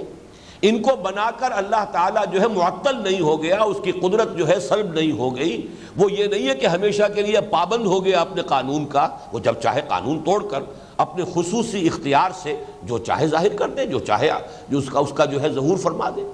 اس اصول کو جان لیجئے تو پھر یہ کہ کہیں الجھن نہیں ہوگی. وہاں بھی اسی لیے اس تعویل کا راستہ روک دیا، کان کل فرق کالطود العظیم، دونوں حصے ایسے ہو گئے جیسے کہ بڑی چٹانیں ہو. اب یہاں بھی دیکھیے وَإِذْ نَتَقْنَا الْجَبَلَ فَوْقَهُمْ كَأَنَّهُ ظُلَّةٌ، جبکہ اٹھا لیا ہم نے ان کے اوپر پہاڑ کو بالکل ایسے جیسے سائبان ہوتا ہے. اب اس کے لیے تعبیر کرنا کہ زلزلہ تھا اور زلزلے میں تو محسوس ہی ایسے ہوتا ہے کہ جیسے کوئی شے تمہارے اوپر گر پڑے گی، ابھی دیوار آ پڑے گی، چھت گر جائے گی. تو یہ ساری تعویلات در حقیقت اس ایک اصول کو پہلے سمجھ لیں کہ یہ نسل انسانی کے عہد طفولیت کا تذکرہ ہو رہا ہے. اس وقت قدم قدم پر خرق عادت ہوتا تھا، قدم قدم پر اللہ تعالیٰ اپنے قوانین طبیعی کو توڑ کر اپنی قدرت کا اظہار فرماتا تھا. تو اگر اس اصول کو ایک دفعہ انسان تسلیم کر لے گا تو پھر بار بار جو ہے اسے خامخواہ تردد کی ضرورت پیش نہیں آئے گی. اب یہاں تتقون کا جو ہے یہ آیت پوری سن لیجئے، سورہ اعراف کی آیت نمبر 171. وَإِذْ نَتَقْنَا الْجَبَلَ فَوْقَهُمْ كَأَنَّهُ ذُلَّةٌ وَظَنُّوا أَنَّهُ واقع بِهِمْ، اور انہیں یقین ہو گیا کہ گرا چاہتا ہے ان کے اوپر. خُذُوا مَا آتَيْنَاكُمْ بِقُوَّةٍ، بالکل وہی الفاظ جو یہاں آئے ہیں وہی الفاظ وہاں ہیں. خُذُوا مَا آتَيْنَاكُمْ بِقُوَّةٍ، تھامو مضبوطی کے ساتھ جو ہم نے تمہیں دیا ہے، یہ کتاب دی ہے، شریعت دی ہے، اسے مضبوطی کے ساتھ تھامو. وَاذْكُرُوا مَا فِيهِ لَعَلَّكُمْ تَتَّقُونَ، اور اب اس کو یاد رکھو، حرز جان بناؤ، مستحضر رکھو جو اس میں ہے تاکہ تم بچ سکو. تتقون کا اصل میں لفظی مفہوم تو یہی ہے. وقا یقی کے معنی ہے بچنا، وقنا عذاب النار، قنا اصل میں ہے یہ، تو اس سے ہے بچا لے اللہ ہمیں آگ کے عذاب سے. تتقون کا ترجمہ تاکہ تم بچ سکو. لیکن بچ سکو سے مراد کیا ہے؟ ایک بچنا یہ ہے کہ اس دنیا میں انسان اللہ تعالیٰ کے احکام کی خلاف ورزی سے بچے. یہ تقویٰ ہے جسے ہم کہتے ہیں. تقویٰ کی روش کیا ہے؟ اللہ کے احکام کو نہ توڑا جائے، اللہ کے فرامین جو ہے ان کی پابندی کی جائے، بچ بچ کر پھونک پھونک کر قدم رکھا جائے. زندگی کے کسی معاملے میں بھی کوئی ایسا قدم میں نہ اٹھا بیٹھوں کہ جس سے میرا پروردگار ناراض ہو جائے. تو یہ تقویٰ کی عملی روش ہے، بچنا پیش نظر ہے. اور تقویٰ سے مراد یہ بھی ہے تاکہ تم اللہ کے عذاب سے بچ سکو، اللہ کی گرفت سے بچ سکو. اگر یہ روش اختیار کرو گے تو دنیا میں بھی اللہ کے عذاب سے بچو گے اور آخرت میں بھی اخروی عذاب سے بچ جاؤ گے. تو یہ دونوں ترجمے ہو سکتے ہیں، تاکہ تم تقویٰ کی روش اختیار کر سکو، یا یہ کہ اس سب کا جو اصل مقصود ہے تاکہ تم اللہ کی ناراضگی سے، اللہ کی گرفت سے، اللہ کے عذاب سے، اللہ کی سزا سے بچ جاؤ۔ ثم تولیتم من بعد ذلک، پھر تم نے روگردانی کی، پیٹھ موڑ لی، اس کے بعد تم نے قول و قرار کیا، ہمارے ساتھ معاہدہ کیا۔ اب یہاں بھی ایک اشکال پیدا ہوتا ہے کہ وہ لوگ جنہوں نے قول و قرار کیا تھا وہ تو مر کھپ چکے، اس وقت تو ان کی جو نسلیں تھیں جو کہ نزول قرآن کے وقت موجود تھی ان سے گفتگو ہو رہی ہے۔ تو یہ بات جو قرآن کہہ رہا ثم تولیتم، مخاطب اس وقت وہ یہودی ہے، وہ بنی اسرائیل ہے کہ جو حضور کے زمانے میں موجود ہیں۔ قول و قرار جنہوں نے کیا تھا وہ تھے جو حضرت موسیٰ کے زمانے میں تھے۔ تو زمانی فصل جو ہے 2000 برس کا ہے۔ تو یہ تھوڑا سا شبہ جو واقع ہوتا ہے اس کو یوں سمجھ لیجئے کہ جب کوئی قوم اپنے ان بزرگوں کے تمام معاملات کو اون کرتی ہو تو گویا کہ وہ خود بھی مخاطب ہوگی ان تمام چیزوں کی۔ انہوں نے ڈسون نہیں کیا، ان کے معاملات کو تسلیم کیا، پھر یہ کہ طرز عمل جو انہوں نے اختیار کیا خلاف ورزی کا اسی کو وہ خود اختیار کیے ہوئے ہیں۔ تو اس اعتبار سے یہ خطاب جو ہے اور ان کے اوپر اس فرد جرم کا عائد کیا جانا بالکل درست ہے، اس لیے کہ وہ اسی قوم کے ساتھ اپنے آپ کو منسوب کر رہے ہیں، اسی کے مطابق جو ہے وہ ان کا دعویٰ ہے۔ پھر یہ کہ ان کا اپنا طرز عمل بھی آج وہی ہے کہ جو ان کے ان آباء و اجداد نے کیا تھا کہ اللہ سے عہد کر کے توڑ دیا۔ اس حوالے سے وہ اشتباہ جو ہے وہ کوئی زیادہ وزنی نہیں ہے۔ ثم تولیتم من بعد ذلک فلولا فضل اللہ علیکم ورحمتہ، تو اگر اللہ تعالیٰ کا فضل اور اس کی رحمت شامل حال نہ ہوتی لکنتم من الخاسرین، تو تم کبھی کے ہو چکے ہوتے خسارہ پانے والوں میں۔ یہ اللہ تعالیٰ کا فضل، اس کی رحمت جو ہے یہ بار بار قرآن مجید میں آتا ہے۔ وَلَوْلَا أَجَلٌ مُّسَمًّى، اللہ تعالیٰ نے ہر قوم کے لیے بھی ایک اجل مسمى رکھی ہوئی ہے، ہر امت کے لیے بھی ایک معین مہلت ہے، ہر فرد کے لیے بھی ایک معین مہلت ہے۔ اس مہلت سے پہلے اللہ گرفت نہیں کرتا، انہیں چھوٹ دیتا ہے، ڈھیل دیتا ہے۔ ہو سکتا ہے کہ اپنی روش کو درست کر لے، ہو سکتا ہے توبہ کر لے، ہو سکتا ہے لوٹ آئیں۔ اللہ رسی دراز کرتا ہے، بسا اوقات یہ بھی ہوتا ہے کہ اللہ تعالیٰ کی توفیق سے کوئی قوم یا فرد توبہ کر لے، ایسا بھی ہوتا ہے رسی دراز ہونے کی وجہ سے سرکشی میں اور بڑھتے چلے جاتے، اور جو بھی ان کے اندر خبث تھا، جو بھی خرابی تھی وہ پوری کی پوری ظاہر ہو جاتی ہے۔ تو اللہ تعالیٰ کی چونکہ سنت معین ہے، اللہ کی طرف سے افراد کی بھی مہلت معین ہے، وہ اجل ہے ہماری اس دنیا کے اندر، جو موت کا وقت آنا ہے اس وقت تک ہر ایک کے لیے کھلی چھوٹ ہے، جو راستہ چاہو اختیار کر لو۔ اسی طرح قوموں کے لیے، اسی طریقے سے امتوں کے لیے وہ اجل معین ہے، اجل مسمى ہے۔ تو یہ اگر اللہ تعالیٰ کی رحمت اور اللہ تعالیٰ کی طرف سے فضل نہ ہوتا تو تمہارے جو کرتوت تھے وہ تو ایسے تھے کہ بہت پہلے تمہاری ہلاکت کا فیصلہ ہو چکا ہوتا، اللہ تعالیٰ کی طرف سے عذاب جو ہے آخری تم پر نازل ہو گیا ہوتا۔ اس میں خاص طور پر ایک بات اور نوٹ کرنے کی ہے، اللہ تعالیٰ نے اس قوم کے ساتھ ایک خاص معاملہ کیا ہے جو سابقہ رسولوں کی قوموں کے ساتھ نہیں ہوا۔ حضرت نوح علیہ السلام کی قوم نے حضرت نوح علیہ السلام کی دعوت کو رد کیا، ان کے نگاہوں کے سامنے قوم ہلاک کر دی گئی، غرق کر دی گئی۔ حضرت ہود علیہ السلام کی قوم نے حضرت ہود کی دعوت کو قبول کرنے سے انکار کیا، ملیا بیٹ کر دی گئی، انہی کی زندگی کے اندر ملیا بیٹ کر دی گئی، انہیں مزید مہلت نہیں دی گئی۔ حضرت صالح کی قوم کا بھی یہی حشر ہوا، حضرت لوط کو بھیجا گیا سدوم اور عامورہ کی بستیوں کی طرف، اس کے رہنے والوں کا یہی حشر ہوا۔ حضرت شعیب علیہ السلام کی قوم جو تھی اس کا یہی حشر ہوا۔ حضرت موسیٰ ان کے ساتھیوں کی نگاہوں کے سامنے آل فرعون جو ہے، فرعون اور آل فرعون غرق کیے گئے۔ لیکن یہود کے ساتھ ایک رعایت ہوئی ہے اللہ کی، اللہ تعالیٰ کی یہ رعایت جو ہے اگرچہ اس کا جو نتیجہ نکلنے والا ہے وہ تو جو میری کتاب ہے سابقہ اور موجودہ مسلمان امتوں کا ماضی حال اور مستقبل، تفصیل سے میں یہ چیزیں لکھ چکا ہوں، لیکن یہ کہ یہ معاملہ کسی اور قوم کے ساتھ نہیں ہوا ہے۔ اب اسے چاہے آپ پریفرنشل ٹریٹمنٹ کہہ لیں، وَأَنِّي فَضَّلْتُكُمْ عَلَى الْعَالَمِينَ کا ایک مظہر یہ بھی ہے کہ اس قوم کو حضرت مسیح علیہ السلام کی بعثت کے بعد ہلاک ہو جانا چاہیے تھا۔ قانون خداوندی یہی رہا، اس لیے کہ حضرت مسیح کے بارے میں صراحت کے ساتھ قرآن میں ہے رسولاً الی بنی اسرائیل، سورہ آل عمران میں پوری وضاحت کے ساتھ کہ انہیں رسول بنا کر بھیجا گیا ہے بنی اسرائیل کی طرف۔ سورہ صف میں بھی ہے وَإِذْ قَالَ عِيسَى ابْنُ مَرْيَمَ يَا بَنِي إِسْرَائِيلَ إِنِّي رَسُولُ اللَّهِ إِلَيْكُمْ مُصَدِّقًا لِمَا بَيْنَ يَدَيَّ مِنَ التَّوْرَاةِ وَمُبَشِّرًا بِرَسُولٍ يَأْتِي مِن بَعْدِي اسْمُهُ أَحْمَدُ۔ تو بنی اسرائیل کی طرف رسول بنا کر حضرت مسیح بھیجے گئے، اور حضرت مسیح کی نہ صرف یہ کہ انہوں نے دعوت قبول نہیں کی بلکہ اپنے بس پڑتے تو انہیں سولی پر چڑھا دیا۔ اس کے باوجود اس قوم کو ہلاک نہیں کیا گیا۔ اب یا تو یہ ایک رعایت ہے، یا یہ کہ بہرحال چونکہ اس کا آخری جو حشر ہونا ہے، اور ایک جو حکمت میرے سامنے آئی ہے وہ میں اپنی اس کتاب میں لکھ چکا ہوں کہ ان کے ہاتھوں اس امت مسلمہ کا جو برتر اور افضل تر حصہ ہے اس کو بدترین سزا دینی مقصود ہے اللہ تعالیٰ کی حکمت میں۔ عربوں کو جو توہین اور تذلیل آج ہو رہی ہے ہماری نگاہوں کے سامنے، کہ جس ریاست کو تسلیم کرنے کے لیے تیار نہیں تھے، نصف صدی ہونے کو آ رہی ہے، اس کے ساتھ بیٹھنے کو تیار نہیں تھے، اس سے گفتگو کرنے کو تیار نہیں تھے، اس کے ہاتھوں 3 مرتبہ پٹائی ہو چکی ہے، اور اب ایک ایک کر کے ہر ملک جو ہے اس کے ساتھ ایک سے دوسرا آگے بڑھ کر، ابھی شاہ حسین صاحب نے جو کچھ کیا وہ تو سب سے آگے نکل گئے، خاموشی اندر ہی اندر وہ ساری دوستی کی پینگیں بڑھا کر، اور وہ تو سرحد ہی گویا کہ کل عدم کر دیے انہوں نے، شرق اردن کے درمیان اسرائیل کے درمیان اب کوئی سرحد نہیں، اوپن آمد و رفت۔ یہ حال ہو رہا ہے اس قوم کے ہاتھوں توحید اور تذلیل کا جو مغضوب علیہم ہے، ضربت علیہم الذلۃ والمسکنۃ وباؤوا بغضب من اللہ۔ اسی کو میں کہتا رہا ہوں کہ یہ جو انگریزی محاورہ ہے to add insult to injury, جس کی مثال بھی میں نے دی ہے کہ یو پی کے علاقوں میں، دیہاتی علاقوں میں ایک دستور تھا کہ جب کسی کو کوئی سزا دیتے تھے، مثلا راجپوت ہے،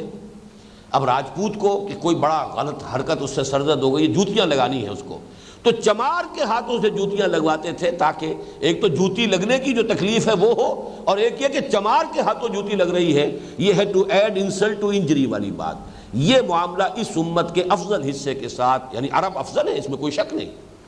اللہ تعالیٰ نے انہیں فضیلت دی ہے، وہ امیین ہیں، حضور ان میں سے تھے صلی اللہ علیہ وسلم، یہ رتبہ بلند ملا جس کو مل گیا، ہر مدعی کے واسطے دار و رسل کہا، حضور انہی میں سے تھے، پھر ان کی زبان میں یہ کتاب موجود ہے، ہمیں تو چٹائی توڑ تعلیم حاصل کرنی پڑتی ہے اس کتاب کو سمجھنے کے لیے، ان کی مادری زبان میں یہ کتاب موجود ہے، پھر جو ان کے کرتوت ہیں، جو ان کا طرز عمل ہے،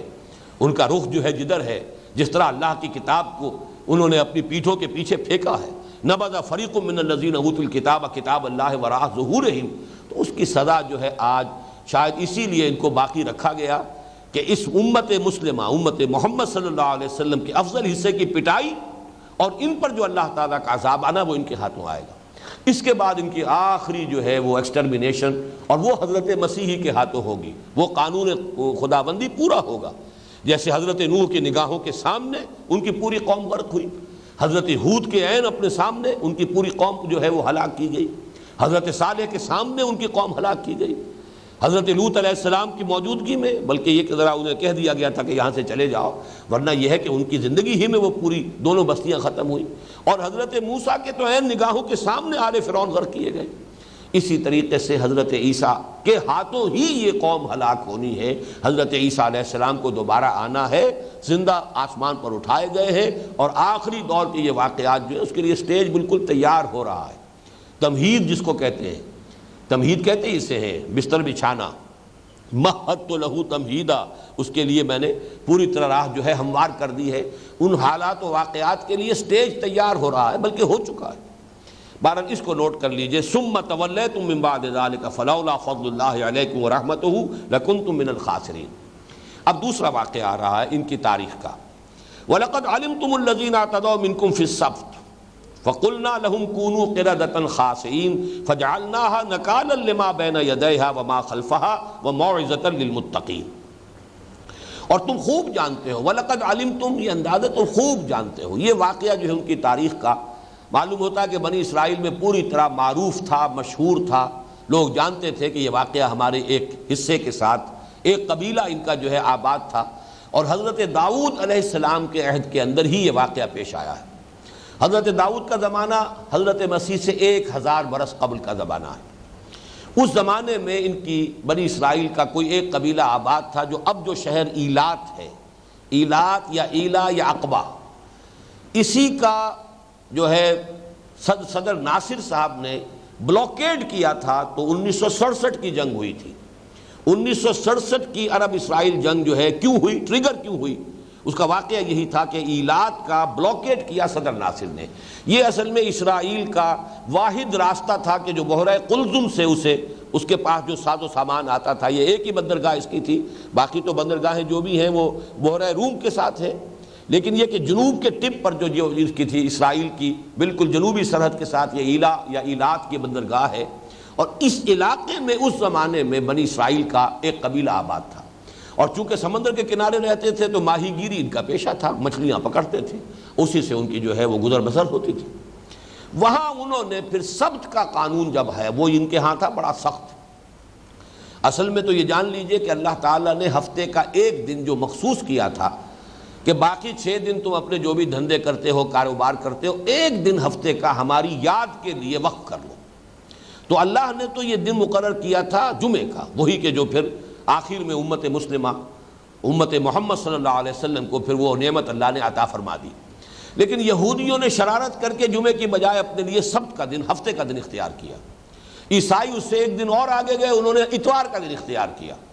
بہرحال یہ دن جو ہے ابراہیمی مذاہب میں ان دنوں کا مسئلہ جو ہے اس کی حکمت سمجھ لیجئے۔ حکمت یہ تھی کہ ایک دن ایسا ہو کہ جس میں انسان بالکل یکسو ہو کر، کوئی کاروبار دنیاوی نہ ہو، دنیا کے دھندوں اور بکھیڑوں سے بالکل یکسو ہو کر صرف اللہ کے ساتھ لو لگائیں، جو بھی کتاب اللہ نے دی ہے اس کو پڑھیں، اس کی تلاوت کریں، اس کو سمجھیں سمجھائیں، یا جو بھی نوافل ادا کریں۔ بہرحال وہ دن ان کا دنیاوی دھندوں سے بالکل علیحدہ ہو کر اللہ کی یاد کے لیے خالص ہو جائے۔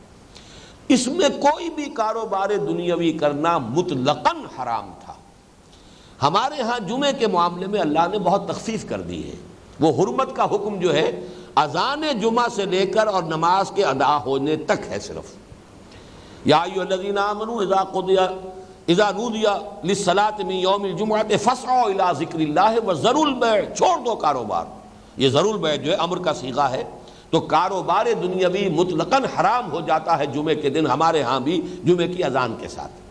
لیکن فَإِذَا قُضِيَتِ الصَّلَاةُ فَانتَشِرُوا فِي الْأَرْضِ وَابْتَغُوا مِن فَضْلِ اللَّهِ، جب نماز ادا ہو چکے تو اب تم زمین میں منتشر ہو کر اللہ کا فضل تلاش کر سکتے ہو۔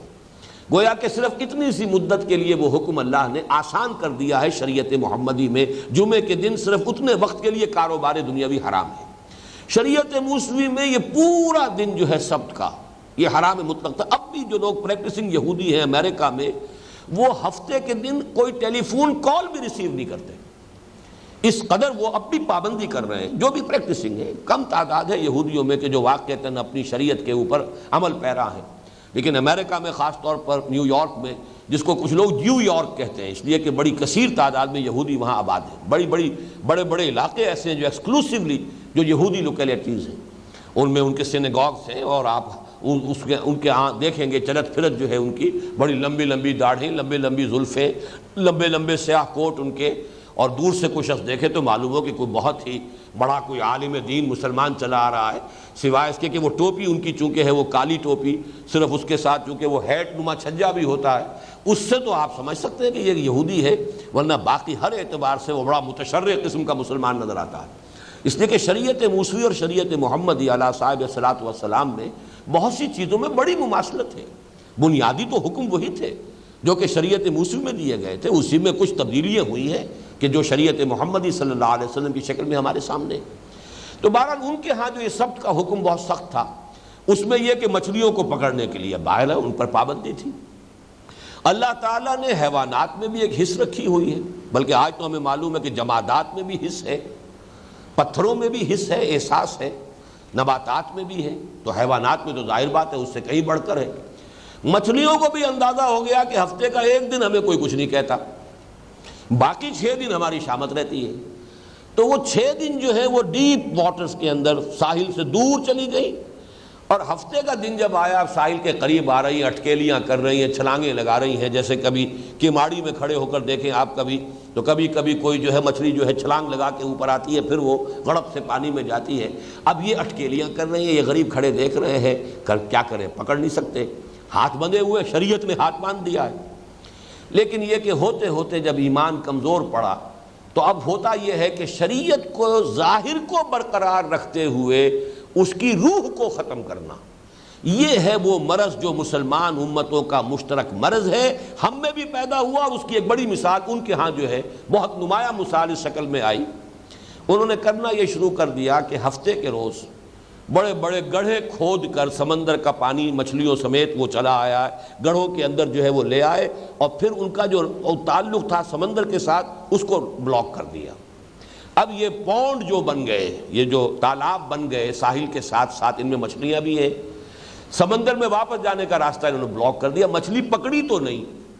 پکڑی اتوار کے روز آ کر، لیکن ظاہر بات ہے کہ پورا ہفتے کا دن تو لگا دیا وہ گڑھے کھودنے میں. جو اصل مقصد تھا شریعت کا وہ تو یہ تھا کہ اللہ کو یاد کرو، تورات کا مطالعہ کرو، ذکر اذکار کرو، نمازیں پڑھو، نوافل ادا کرو، جو بھی شکل ہو. اصل تو یہ اس لیے تھا. لیکن یہ کہ وہ حکم جو ہے بظاہر تو برقرار ہے کہ ہم نے مچھلی پکڑی نہیں، روح جو ہے اس حکم کی وہ ختم، اس لیے کہ وہ اللہ تعالیٰ کی یاد کی بجائے وہ گڑھے کھودنے میں لگ گئی. یہ ہے ایک دوسرا معاملہ کہ جو جنرلائز فارم میں سامنے رکھیے. یہ ہیلوں بہانوں سے شریعت کا کوئی نظام جو ہے ظاہری طور پر برقرار رکھنا اور حقیقت کے اعتبار سے اس کو ملیا میٹ کر دینا. ہمارے ہاں یہاں تک کہا گیا ہے، اور یہ چیزیں ابو الفضل اور فیضی جیسے علماء کے بارے میں کہی گئی ہیں، کہ شریعت کا چونکہ قانون ہے کہ آپ کے پاس مال جو ہے اور آپ صاحب نصاب سال بھر رہے ہو، ہولان ہول اگر ہو جائے تب زکوٰۃ جو ہے وہ آپ کے ذمے ہے. 11 مہینے کے بعد اپنی ساری دولت بیوی کے نام منتقل کر دی، لہذا آپ کے پاس دولت 11 مہینے نہیں رہی. اب آپ تو فقیر ہو گئے، آپ کے پاس کچھ نہیں ہے، نصاب نہیں ہے، لہذا زکوٰۃ نہیں دینی. اب 11 مہینے جب بیوی کی اس کی جو ہے ملکیت میں ہوئے تو اس کو واپس منتقل کروا لیا تاکہ سال کسی پر پورا ہو ہی نہ، زکوٰۃ دینی نہ پڑے. اب یہ جو ہے یہ شریعت کے ساتھ کھیل ہے، مذاق ہے. بازی بازی باریش بابا ہم بازی، یہ ایک مثال ہے جو کہی جاتی ہے، میں نے عرض کر دی. باقی اس کی اور بے شمار شکلیں ہیں کہ ظاہری اعتبار سے شریعت کا حکم برقرار، بالکل ایسے جیسے کہ کوئی چوکھٹ ہے، اندر سے تو کھا گئی اس کو دیمک، لیکن دیمک کو بھی اللہ نے اتنی عقل دے رکھی ہے کہ اوپر ایک ونیئر وہ چھوڑتی جاتی ہے کہ اگر کہیں اوپر سے نظر آ گیا گھر والوں کو کہ چوکھٹ کے اندر دیمک لگی ہوئی ہے تو ہماری شامت آ جائے گی. لہذا اوپر وہ ایک چپٹی سی رہتی ہے، اس کو وہ ختم نہیں ہونے دیتی، اندر ہی اندر جو ہے اس کو کھا جاتی ہے. تو شریعت کو اس کی اصل روح کو قطربود کر دینا، لیکن اس کے اوپر ایک ونیئر قائم رکھنا کہ شریعت کی پابندی ہو رہی ہے، یہ ہے شریعت کے ساتھ مذاق، جس کی سب سے نمایاں مثال یہ تھی. وَلَقَدْ عَلِمْتُمُ الَّذِينَ اعْتَدَوْا مِنْكُمْ فِي السَّبْتِ فَقُلْنَا لَهُمْ كُونُوا قِرَدَةً خَاسِئِينَ. یہ بھی نوٹ کر لیجئے، یہ واقعہ ابھی زیادہ تفصیل کے ساتھ سورہ اعراف میں آ چکا ہے. کیوں کہہ رہا ہوں؟ اگرچہ ترتیب مصحف میں تو سورہ اعراف بہت دور ہے ابھی، لیکن یہ کہ چونکہ ترتیب نزول میں سورہ اعراف مکی ہے اور یہ ہم پڑھ رہے ہیں سورہ بقرہ یہ مدنی ہے، اس کے نزول سے قبل سورہ اعراف نازل ہو چکی ہے. لہذا تفصیل جو ہے 163 آیت سے لے کر 166 آیت تک، یعنی 4 آیات میں وہاں تفصیل کے ساتھ یہ واقعہ آیا ہے. اور جو باقی تفاصیل انشاءاللہ جب وہاں پہنچیں گے تو اسی وقت اس کا مطالعہ کریں گے. اس وقت جتنی ضروری بات تھی اس آیت کو سمجھنے کے لیے وہ میں نے گوش گزار کر دی. وَلَقَدْ عَلِمْتُمُ الَّذِينَ اعْتَدَوْا مِنْكُمْ فِي السَّبْتِ، اور تم خوب جانتے ہو اپنے میں سے ان لوگوں کو جنہوں نے ہفتے کے قانون میں زیادتی کی، اس کو غطربود کیا، اس کو توڑا. وَقُلْنَا لَهُمْ كُونُوا قِرَدَةً خَاسِئِينَ، تو ہم نے ان سے کہہ دیا، یعنی ہمارا یہ حکم ہوا کہ بن جاؤ ذلیل بندر. یہاں پھر وہی دقت پیش آتی ہے ہمارے جدید مفسرین کو کہ یہ مس جو ہے مانوی تھا، ان کی سیرت کے اعتبار سے تھا، ان کے کردار کے اعتبار سے تھا، یہ شکلیں جو ہے تبدیل نہیں کی گئی تھی. یہ پھر وہی دقت ہے، خرق عادت کی کوئی توجیہ ایسی کرنے کی کوشش کہ جس میں فزیکل لاز ٹوٹنے نہ پائیں.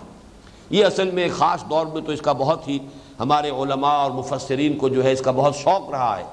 اس لیے کہ یہ پچھلی صدی کے اواخر میں جب کہ سائنس آئی ہے ہمارے ہاں، اور وہ سائنس کا دور بھی تھا نیوٹونین فزکس کا دور، تو اس پر اتنا یقین تھا اس سائنس کے اوپر، فزکس کے اوپر، کہ گویا کہ قرآن مجید کو بھی ہم نے اس کے تابع کرنے کی کوشش کی. اگرچہ اس صدی میں جبکہ نیوٹونین ایرا شروع ہو چکا ہے، فزکس کے پریمیسز چینج ہو چکے ہیں، اس کی بنیادیں ہل چکی ہیں، اب وہ میٹر نام کی کوئی شے ہے ہی نہیں دنیا میں. میٹر ہے کیا؟ یہ تو انرجی ہی انرجی ہے، میٹر تو کوئی شے ہے ہی نہیں. جو کبھی دو علیحدہ علیحدہ کیٹیگریز تھی، matter and energy, and matter is indestructible, یہ ساری جتنی بھی باتیں تھیں وہ سب کی سب ہوا ہو چکی ہیں. لیکن کچھ لوگ ابھی تک اسی فضا میں رہتے ہیں. یہیں پر اسی مقام پر لیکچر دیا تھا گائے ایٹن صاحب نے، اور میں نے حیران رہ گیا تھا ان کی زبان سے یہ الفاظ سن کر کہ آپ یہ نہ سمجھیے یورپ کے لوگ بھی اکثر و بیشتر، مغرب کے لوگ، یورپ کے، امریکہ لوگ بھی، وہ بھی آج بھی نیوٹونین ایرا میں رہ رہے ہیں ذہنی اعتبار سے. یہ جو آئنسٹائن کا فلسفہ اور اس کے حوالے سے جو سارے فزکس کے معاملات میں انقلاب آ چکا ہے، یہ صرف فزسسٹ جو ہے، فزکس پڑھنے والے اور جو اس کے علماء ہیں، اس کے جو اسکالرز ہیں، وہ ان کو معلوم ہے. عام آدمی آج بھی نیوٹونین ایرا میں سانس لے رہا ہے، مغرب کا عام آدمی بھی. تو ہمارے ہاں تو ظاہر بات ہے کہ یہ صورت جو ہے اس سے بھی زیادہ شدید ہے. تو ہر چیز کی کوئی نہ کوئی جو ہے فزیکل توجیہ کرنے کی کوشش، قطعاً کوئی ضرورت نہیں، شکلیں مسخ کی گئیں ان کی. اور اس کے بعد آتا ہے روایات میں کہ 3 دن میں وہ سب کے سب ہلاک بھی ہو گئے. یہ مسخ جو ہے یہ اس معنی میں نہیں تھا کہ وہ مستقل پھر رہے ہوں، ان کو بندروں کی شکل میں تبدیل کیا گیا. کونوا قردۃ خاسئین، 3 دن تک وہ اس حالت میں رہے ہیں شدید کیفیت کے اندر، اس کے بعد وہ سب ہلاک ہو گئے. فَجَعَلْنَاهَا نَكَالًا لِمَا بَيْنَ يَدَيْهَا، تو ہم نے بنا دیا اسے نشان عبرت ان سب کے لیے بھی جو اس وقت موجود تھے سامنے. اب یہاں بھی نوٹ کیجئے، اگر شکل نہیں بدلتی تو نشان عبرت کیسے ہو جائیں گے؟ بندروں کی خاصیت، بندروں کی سی سیرت تو آج بھی لوگوں کے اندر ہے. میں نے یہ واقعہ کئی مرتبہ پہلے تو بیان کیا، بہت عرصہ ہو گیا اس کا تذکرہ نہیں ہوا. مولانا احمد علی صاحب کا جوانی کا دور کا واقعہ یہ، چونکہ اس زمانے میں نظر بند تھے یہ، اس نے وہ جو بھی انگریزوں کا دور تھا اور اس میں وہی ریشمی رومال کی تحریک کے ضمن میں ان کا بھی کہیں نام تھا، تو یہ لاہور میں لا کر نظر بند کیے گئے تھے. وہ نوجوانی کا دور جو ہے ان کا شیراں والا دروازے کے آس پاس جو ہے وہ گزرا ہے. وہ یہ بیان کرتے ہیں کہ ایک روز میں یہ ڈبی بازار کا علاقہ جو ہے، شیراں والا سے پیچھے سے ہو کر جب آتے ہیں تو وہ ڈبی بازار میں، اور یہ کشمیری بازار کا علاقہ ملحق ہے، کہ میں یہاں ایک روز کو دن کا وقت، دوپہر کے وقت میں کہیں گھوم رہا تھا تو ایک عجیب سا درویش ملا اور اس نے کہا کہ میں کسی انسان سے ملنا چاہتا ہوں، مجھے کوئی پتہ دے سکتے ہو کسی انسان سے ملاقات کر سکوں. اب ان کا نوجوانی کا دور تھا، کہا کہ میں نے استہزائی انداز میں کہا یہ بھرا بازار ہے، آپ کو انسان نظر نہیں آ رہے؟ یہ سارے کون ہیں یہ سب جو چاروں طرف ہے، یہ چل رہے ہیں، سودا خرید رہے ہیں، دکانوں پہ سودا بیچ رہے ہیں، یہ انسان نہیں ہے؟ لیکن انہوں نے کہا اس شخص نے، نہیں مجھے تو کوئی انسان نظر نہیں آ رہا. اور اس وقت پھر مولانا احمد علی کہتے ہیں کہ میری عجیب کیفیت ہو گئی کہ میں نے جب دیکھا تو معلوم ہوا کسی دکان پر بندر بیٹھا، کسی پر سور بیٹھا ہے، کسی پر کوئی اور لنگور بیٹھا ہے. سب لوگوں کی جو مانوی سیرتیں تھیں وہ ظاہر ہو گئی ہیں. تو ہم اب بھی سیرت و کردار کے اعتبار سے تو کسی کے اندر وہ نقالی ہے، بندر والی نقالی ہے، کسی کے اندر اونٹ والا کینہ جو ہے وہ موجود ہے، کسی کے اندر حرص ہے، کسی میں حسد ہے، کسی میں بغض جو ہے. یہ ساری کی ساری بیماریاں مسلمانوں کے اندر. کوئی اتنا جو ہے یوں سمجھیے کہ صفاک ہے کہ بھیڑیا ہے اصل میں انسانی شکل کے اندر، اس قدر بے رحم بھیڑیوں کی طرح. تو اس اعتبار سے مانوی مس تو آج بھی موجود ہے، ہر حال میں موجود ہے. کوئی بندر ہے، کوئی سور ہے، کسی کے اوپر جو ہے جنسی جذبہ اتنا سوار ہے کہ وہ سور بن چکا ہے اپنی سیرت و کردار کے اعتبار سے، لیکن ہے وہ انسانی شکل میں. تو اصل میں نکال کا لفظ آیا ہے، وہ ان کے لیے نشان عبرت بن گئے. نشان عبرت تو بغیر شکل کی اور صورتوں کے مس کے بغیر نشان عبرت کا لفظ جو ہے وہ اس کے ساتھ جو ہے پوری طریقے سے مطابقت نہیں رکھتا. فَجَعَلْنَاهَا نَكَالًا لِمَا بَيْنَ يَدَيْهَا وَمَا خَلْفَهَا. اور پھر یہ واقعہ چونکہ ان کے ہاں بہت عرصے تک جو ہے اس کی یاد باقی رہی، تو ان کے بعد والوں کے لیے بھی، پیچھے آنے والوں کے لیے بھی وہ ایک نشان عبرت بنا رہا. وَمَوْعِظَةً لِّلْمُتَّقِينَ. اور پھر یہ کہ وہ اہل تقویٰ جن کے دلوں میں اللہ کا خوف ہے ان کے لیے نصیحت کا ذریعہ بنا. مجرموں کے لیے نشان عبرت اور اہل تقویٰ کے لیے موعظت اور نصیحت کو اخذ کرنے کا معاملہ. جیسے کہ حضور نے فرمایا السعید من وعظ بغیرہ، اصل میں سعادت مند وہ ہے جو دوسرے کو دیکھ کر اس سے نصیحت اخذ کر لے، اس سے اپنے لیے جو ہے وہ عبرت پکڑے اور اپنی روش کو درست کر لے. اب اس کے بعد جو واقعہ آ رہا ہے، اور بلکہ یہ واقعہ ایک ہے لیکن یہاں 2 واقعات کی شکل میں اس کو بیان کیا جا رہا ہے. یہ ذرا طویل ہے، اس میں ذرا ہم ترجمہ پہلے کر لیتے ہیں، پھر اس کے بارے میں مفصل گفتگو کریں گے. وَإِذْ قَالَ مُوسَىٰ لِقَوْمِهِ إِنَّ اللَّهَ يَأْمُرُكُمْ أَن تَذْبَحُوا بَقَرَةً. اور یاد کرو جب کہ کہا تھا موسیٰ نے اپنی قوم سے، یقیناً اللہ تمہیں حکم دے رہا ہے کہ ایک گائے کو ذبح کرو. یہ بقرہ جو ہے عربی زبان میں اگرچہ گائے کے لیے آتا ہے اور اس کا نر جو ہے مذکر وہ سور کا لفظ موجود ہے بیل کے لیے، لیکن عام یوسیج میں نر اور مادہ دونوں کے لیے بھی بقرہ کا لفظ استعمال ہو جاتا ہے. اس لیے بعض لوگوں کا خیال، بعض لوگوں نے ترجمہ بیل کیا ہے یہاں، لیکن یہ کہ اس سے آگے چل کر جب بات آتی ہے عوان بین ذالک، نہ بکر ہو تو یہ کہ بن بیاہی ہو بچیا، وہاں ثابت ہو جاتا ہے کہ یہاں مراد بیل نہیں بلکہ گائے ہے. ایک گائے ذبح کرو. قالوا اتتخذنا ہزوا. انہوں نے کہا کیا آپ ہمارا مذاق اڑا رہے ہیں، ہم سے استہزاء کر رہے ہیں، تمسخر کر رہے ہیں؟ یہ کیا بات آپ نے کہی کہ گائے ذبح کرو؟ قال اعوذ باللہ ان اکون من الجاہلین. حضرت موسیٰ نے فرمایا میں اللہ کی پناہ میں آتا ہوں اس سے کہ میں جاہلوں میں سے بنوں. یہ مذاق کرنا، استہزاء کرنا یہ نبی کی شان نہیں ہوتا. ایک جان لیجئے ایک مزاح ہوتا ہے، لطیف انداز کا مزاح، وہ اور شے ہے. مذاق اور استہزاء اور تمسخر یہ تو کسی شریف انسان کے بھی شایان شان نہیں کو جائے کہ نبی اور جلیل القدر نبی اور رسول اور اولو العزم من الرسول میں سے حضرت موسیٰ علیہ السلام کے شایان شان ہو۔ البتہ مزاح جو ہے شگفتگی مزاج کی وہ حضور صلی اللہ علیہ وسلم کے ہاں بھی تھی، وہ ایک بالکل دوسری شے ہے۔ معاذ اللہ قال اعوذ باللہ ان اکون من الجاہلین قالوا ادع لنا ربک یبین لنا ما ہی۔ انہوں نے کہا کہ ذرا اب اپنے رب سے درخواست کرو، پکارو اپنے رب کو کہ وہ ہمارے لیے واضح کر دے کہ وہ کیسی گائے چاہتا ہے، کیسی گائے ہم ذبح کریں۔ قال انہ یقول انہا بقرۃ لا فارض ولا بکر۔ حضرت موسیٰ نے فرمایا کہ اللہ تعالیٰ ارشاد فرما رہا ہے کہ وہ گائے ایسی ہونی چاہیے کہ نہ تو بہت بوڑھی ہو فارض ولا بکر، اور نہ وہ بچھیا ہو بن بیاہی کہ ابھی اس کے ہاں کوئی اور جو ہے ولادت نہ ہوئی ہو کسی بچڑے یا بچھیا کی۔ تو یہاں ثابت ہو جاتا کہ بیل کے ساتھ یہ معاملہ نہیں ہو سکتا، یہ بکر کا لفظ جو ہے وہ تو گائے ہی پر یعنی مؤنث ہی پر اس کا اطلاق ہوگا۔ لا فارض ولا بکر عوان بین ذالک، اس کے بین بین ہونی چاہیے، درمیانی عمر کی ہو، بالکل بچیا بھی نہ ہو اور بہت بوڑھی بھی نہ ہو۔ ففعلوا ما تؤمرون، تو اب کر گزرو جس کا تمہیں حکم دیا جا رہا ہے، ذبح کرو۔ قالوا ادع لنا ربک یبین لنا ما لونھا۔ اب انہوں نے مزید ایک جو ہے پخ نکالی، انہوں نے کہا کہ ذرا پھر دوبارہ اپنے رب سے درخواست کیجئے، پکاریے اپنے رب کو، مناجات کیجئے، مراقبہ کیجئے، اور اس سے کہیے کہ وہ ہمیں واضح کر دے پوری طرح، یبین لنا ما لونھا، اس کا رنگ کیسا ہونا چاہیے۔ قال انہ یقول انہا بقرۃ صفراء۔ حضرت موسیٰ نے فرمایا کہ اللہ تعالیٰ ارشاد فرما رہا ہے کہ وہ ہونی چاہیے زرد رنگ کی گائے، فاقع لونھا تسر صفراء فاقع لونھا تسر الناظرین، شوخ رنگ ہونا چاہیے اس کا، زرد رنگ شوخ، جو نگاہوں کو بڑا بھلا لگے، تسر الناظرین دیکھنے والوں کو بہت اچھا لگے، مسرت بخش ہو ان کے لیے۔ قالوا ادع لنا ربک یبین لنا ما ہی، پھر کہا انہوں نے کہ پھر ذرا اپنے رب سے مناجات کیجئے، پکاریے اپنے رب کو، اور ذرا کہیے کہ اچھی طرح واضح کر دے وہ ہمارے لیے کہ وہ کیسی گائے کی قربانی چاہتا ہے۔ ان البقرہ تشابہ علینا، یہ کچھ ہمارے اوپر کچھ یہ جو ہے متشابہ ہو گئی ہے، کیسی گائے، کس طرح کی گائے، اور ذرا پوری طریقے سے تعیین ہو جائے۔ وَإِنَّا إِنْ شَاءَ اللَّهُ لَمُهْتَدُونَ، اور انشاءاللہ یہ ہم کوئی گریز نہیں کر رہے، بچنا نہیں چاہ رہے، فرار کا راستہ نہیں تلاش کر رہے، بلکہ ہم چاہتے ہیں کہ ہم پر بات پوری طرح واضح ہو جائے، انشاءاللہ ہم ہدایت پر ہوں گے، ہدایت یافتہ ہوں گے اور اللہ کے حکم پر عمل کریں گے۔ قال انہ یقول انہا بقرۃ لا ذلول تثیر الارض ولا تسقی الحرث۔ تو حضرت موسیٰ نے فرمایا اللہ تعالیٰ کا ارشاد یہ ہے کہ وہ ایسی گائے ہونی چاہیے کہ اس سے کوئی کام نہ لیا جاتا ہو، کمیری گائے نہ ہو، تثیر الارض، نہ تو وہ ہل میں جوتی جاتی ہو، ہمارے ہاں یہ کام صرف بیلوں سے لیا جاتا ہے، اسی لیے شاید بعض حضرات کو خیال ہوا کہ شروع میں ترجمہ انہوں نے بیل کیا ہے، لیکن یہ کہ دوسری جگہوں پر گائیں جو ہیں وہ بھی اس میں استعمال ہوتی ہیں۔ لا ذلول تثیر الارض، نہ تو یہ کہ وہ کمیری ہو اس معنی میں کہ اس کو ہل میں جوتا جاتا ہو کہ وہ ہل چلائے زمین میں، ولا تسقی الحرث،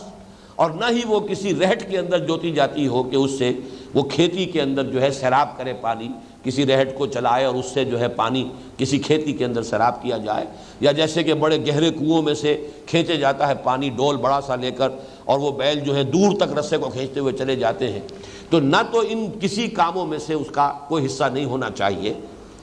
مسلمۃ لا شیۃ فیہا، اور دیکھو پوری طرح سالم یک رنگ ہونی چاہیے، اس میں کسی دوسرے رنگ کا کوئی دھبا نہ ہو۔ قالوا الآن جئت بالحق، انہوں نے کہا کہ اب آپ نے بات پوری طرح واضح کر دی، اب آپ صحیح بات جو ہے آپ کی طرف سے اس کی پوری وضاحت ہو گئی۔ فذبحوها وما كادوا يفعلون، تب انہوں نے ذبح کیا اسے اور وہ ہرگز کرنے والے نہیں تھے۔ اب اس میں ذرا سمجھ لیجئے کہ اس کا پس منظر کیا ہے۔ واقعہ جو ہے اصل میں ایک واقعہ ہے جس کو دو واقعوں کی شکل میں چونکہ یہاں بیان کیا جا رہا ہے، میرا خیال ہے بہتر یہ ہے کہ وہ دوسرے واقعے کو بھی ہم ترجمے کی حد تک مکمل کر لیں، پھر اس پر گفتگو کرتے ہیں۔ وَإِذْ قَتَلْتُمْ نَفْسًا، اب یہاں وَإِذْ قَتَلْتُمْ نَفْسًا سے متبادر یہ ہوتا ہے ظاہرہ کہ یہ دوسرا کوئی واقعہ، علیحدہ واقعہ ہے۔ وَإِذْ قَتَلْتُمْ نَفْسًا، ذرا یاد کرو جب کہ تم نے ایک جان کو قتل کر دیا تھا، فَادَّارَأْتُمْ فِيهَا، پھر تم نے اس میں ایک دوسرے پر الزام بازی شروع کر دی۔ فَتَدَارَأْتُمْ فِيهَا اصل میں یہ ہے، لیکن یہ کہ تے اس کے ساتھ مدغم ہو گئی ہے دال کے ساتھ، فَادَّارَأْتُمْ فِيهَا، تو تم نے ایک دوسرے پر الزام تراشی شروع کر دی، انہوں نے کیا ہوگا، اس نے کیا ہوگا، اس نے کیا ہوگا، اور اس کا جو قاتل جو ہے اس کا سراغ نہیں مل رہا تھا۔ واللہ مخرج ما کنتم تکتمون، اور اللہ تعالیٰ تو نکال کر رہنے والا تھا وہ شے جسے تم چھپا رہے ہو، ظاہر کرنے والا تھا اس شے کو جسے تم چھپانا چاہتے تھے۔ فَقُلْنَا اضْرِبُوهُ بِبَعْضِهَا، تو ہم نے کہا کہ اب ذرا ضرب لگاؤ اس مقتول کو اس ذبح شدہ گائے کے ایک حصے سے، اس کے کسی عضو سے اسے چھو، اسے مارو۔ کذالک یحیی اللہ الموتیٰ، اسی طریقے سے اللہ تعالیٰ مردوں کو زندہ کرے گا، ویریکم آیاتہ لعلکم تعقلون، اور اللہ تمہیں اپنی آیات دکھا رہا ہے تاکہ تم عقل سے کام لو، سمجھ سکو، اور تم ان باتوں کا فہم اور تفقہ حاصل کر سکو۔ یہ ہے اصل میں جو دو واقعات کی شکل میں یہاں آیا، اس میں تقریباً اجماع ہے مفسرین کا، یہ ایک ہی واقعہ ہے۔ اور واقعہ یہ ہے کہ ان کے ہاں، اور یہ زمانہ حضرت موسیٰ علیہ السلام کا ہے، تو جان لیجئے ابھی ان کے ہاں حکومت قائم نہیں ہوئی، بلکہ ابھی صحرائے سینا ہی کے اندر وہ جس کو کہ قرآن مجید میں سورہ مائدہ میں کہا گیا یتیہون فی الارض، ابھی یہ صحرائے تیہ ہی کے اندر بھٹک رہے ہیں، اور 6 لاکھ کی نفری تھی جو مصر سے نکلی ہے۔ اس کے بعد فرض کیجئے کہ درمیانی عرصے تک پہنچ گئے تو 20 برس میں اور ان کی تعداد کتنی بڑی ہوگی۔ تو چونکہ 12 قبیلے تھے تو جہاں پڑاؤ ہوتا تھا تو ہر قبیلے کا علیحدہ علیحدہ پڑاؤ ہے، تھوڑا تھوڑا ان کے درمیان فصل ہوتا تھا۔ وہاں ایک قتل ہو گیا کسی اسرائیلی کو، کسی اسرائیلی ہی نے ظاہر بات ہے قتل کر دیا، لیکن یہ کہ اب قاتل کا سراغ نہیں مل رہا تھا، کہیں پڑی ہوئی وہ لاش ملی۔ اب اس لاش کے بارے میں سوال پیدا ہوا کہ اس کے قاتل کی کیسے تلاش کی جائے۔ اس کے ضمن میں معلوم ہوتا ہے کہ حضرت موسیٰ علیہ السلام نے کہا کہ گائے ذبح کرو، اور گائے کے ذبح کرنے کے اندر ایک مصلحت یہ سامنے آ گئی کہ چونکہ یہ مصر میں جب رہے تھے، اور مصر میں یہ گائے گاؤ پرستی جسے ہم کہتے ہیں، تقدس کا معاملہ جو ہے گائے کے بارے میں وہ ان کے ذہنوں میں راسخ تھا، اور اسی لیے انہوں نے جب حضرت موسیٰ علیہ السلام کو اللہ تعالیٰ نے بلایا ہے کوہ طور پر تورات دینے کے لیے، تو انہوں نے گائے کی پرستی، بچڑے کی پرستی شروع کی تھی۔ اب یہ ہم یقین سے نہیں کہہ سکتے کہ یہ واقعہ اس سے پہلے کا ہے یا واقعہ اس کے بعد کا ہے، لیکن یہ یقینی بات ہے کہ ابھی صحرائے تیہ ہی میں قوم تھی، اس لیے کہ حضرت موسیٰ علیہ السلام کا انتقال ہو گیا ہے اسی 40 سال کے عرصے میں۔ یتیہون فی الارض فإنہا محرمۃ علیہم 40 سنۃ یتیہون فی الارض، اور چونکہ حضرت موسیٰ کا واقعہ ہے تو ابھی یہ کہ ان کی بنی اسرائیل کی کوئی ریاست وجود میں نہیں آئی تھی، تھے ابھی صحرائے سینا ہی میں۔ یہ بھی ہو سکتا ہے تورات ابھی نہ دی گئی ہو، اور اسی کا زیادہ گمان ہے کہ اس سے پہلے کا یہ واقعہ ہے۔ اس میں یہ کہ معلوم کرنے کے لیے کہ کس نے یہ کیا ہے، تو شاید حضرت موسیٰ علیہ السلام نے گائے کو ذبح کرنے کا حکم دیا۔ اب گائے کا چونکہ ان کے ہاں ذہنوں میں بیٹھا ہوا تھا کوئی تقدس کا معاملہ، تو وہ گریز کر رہے تھے۔ گریز کے لیے یہ سارے انہوں نے کیسی ہو اس کو اور واضح کیجئے اور واضح کیجئے، کسی طریقے سے فرار کا کوئی راستہ یا مین میخ نکالنے کی ایک عادت کی جو مسلمان امتوں کے اندر پیدا ہو جاتی ہے۔ گریز بھی ہوتی ہے بات سے بچنے کے لیے، ادھر ادھر کے سوالات، یا یہ کہ کوئی حکم دیا گیا ہے تو بجائے اس کے کہ جس سادہ الفاظ میں ایک حکم آیا ہے اس پر عمل کر لیا جائے، اس میں خام خواہ کی مین میخ نکالنا، جس کی ایک مثال ہے کہ جب حج کی فرضیت کا حکم آیا ہے مسلمانوں کے لیے، تو ایک صاحب نے کھڑے ہو کر کہا کہ حضور کیا ہر سال فرض ہے؟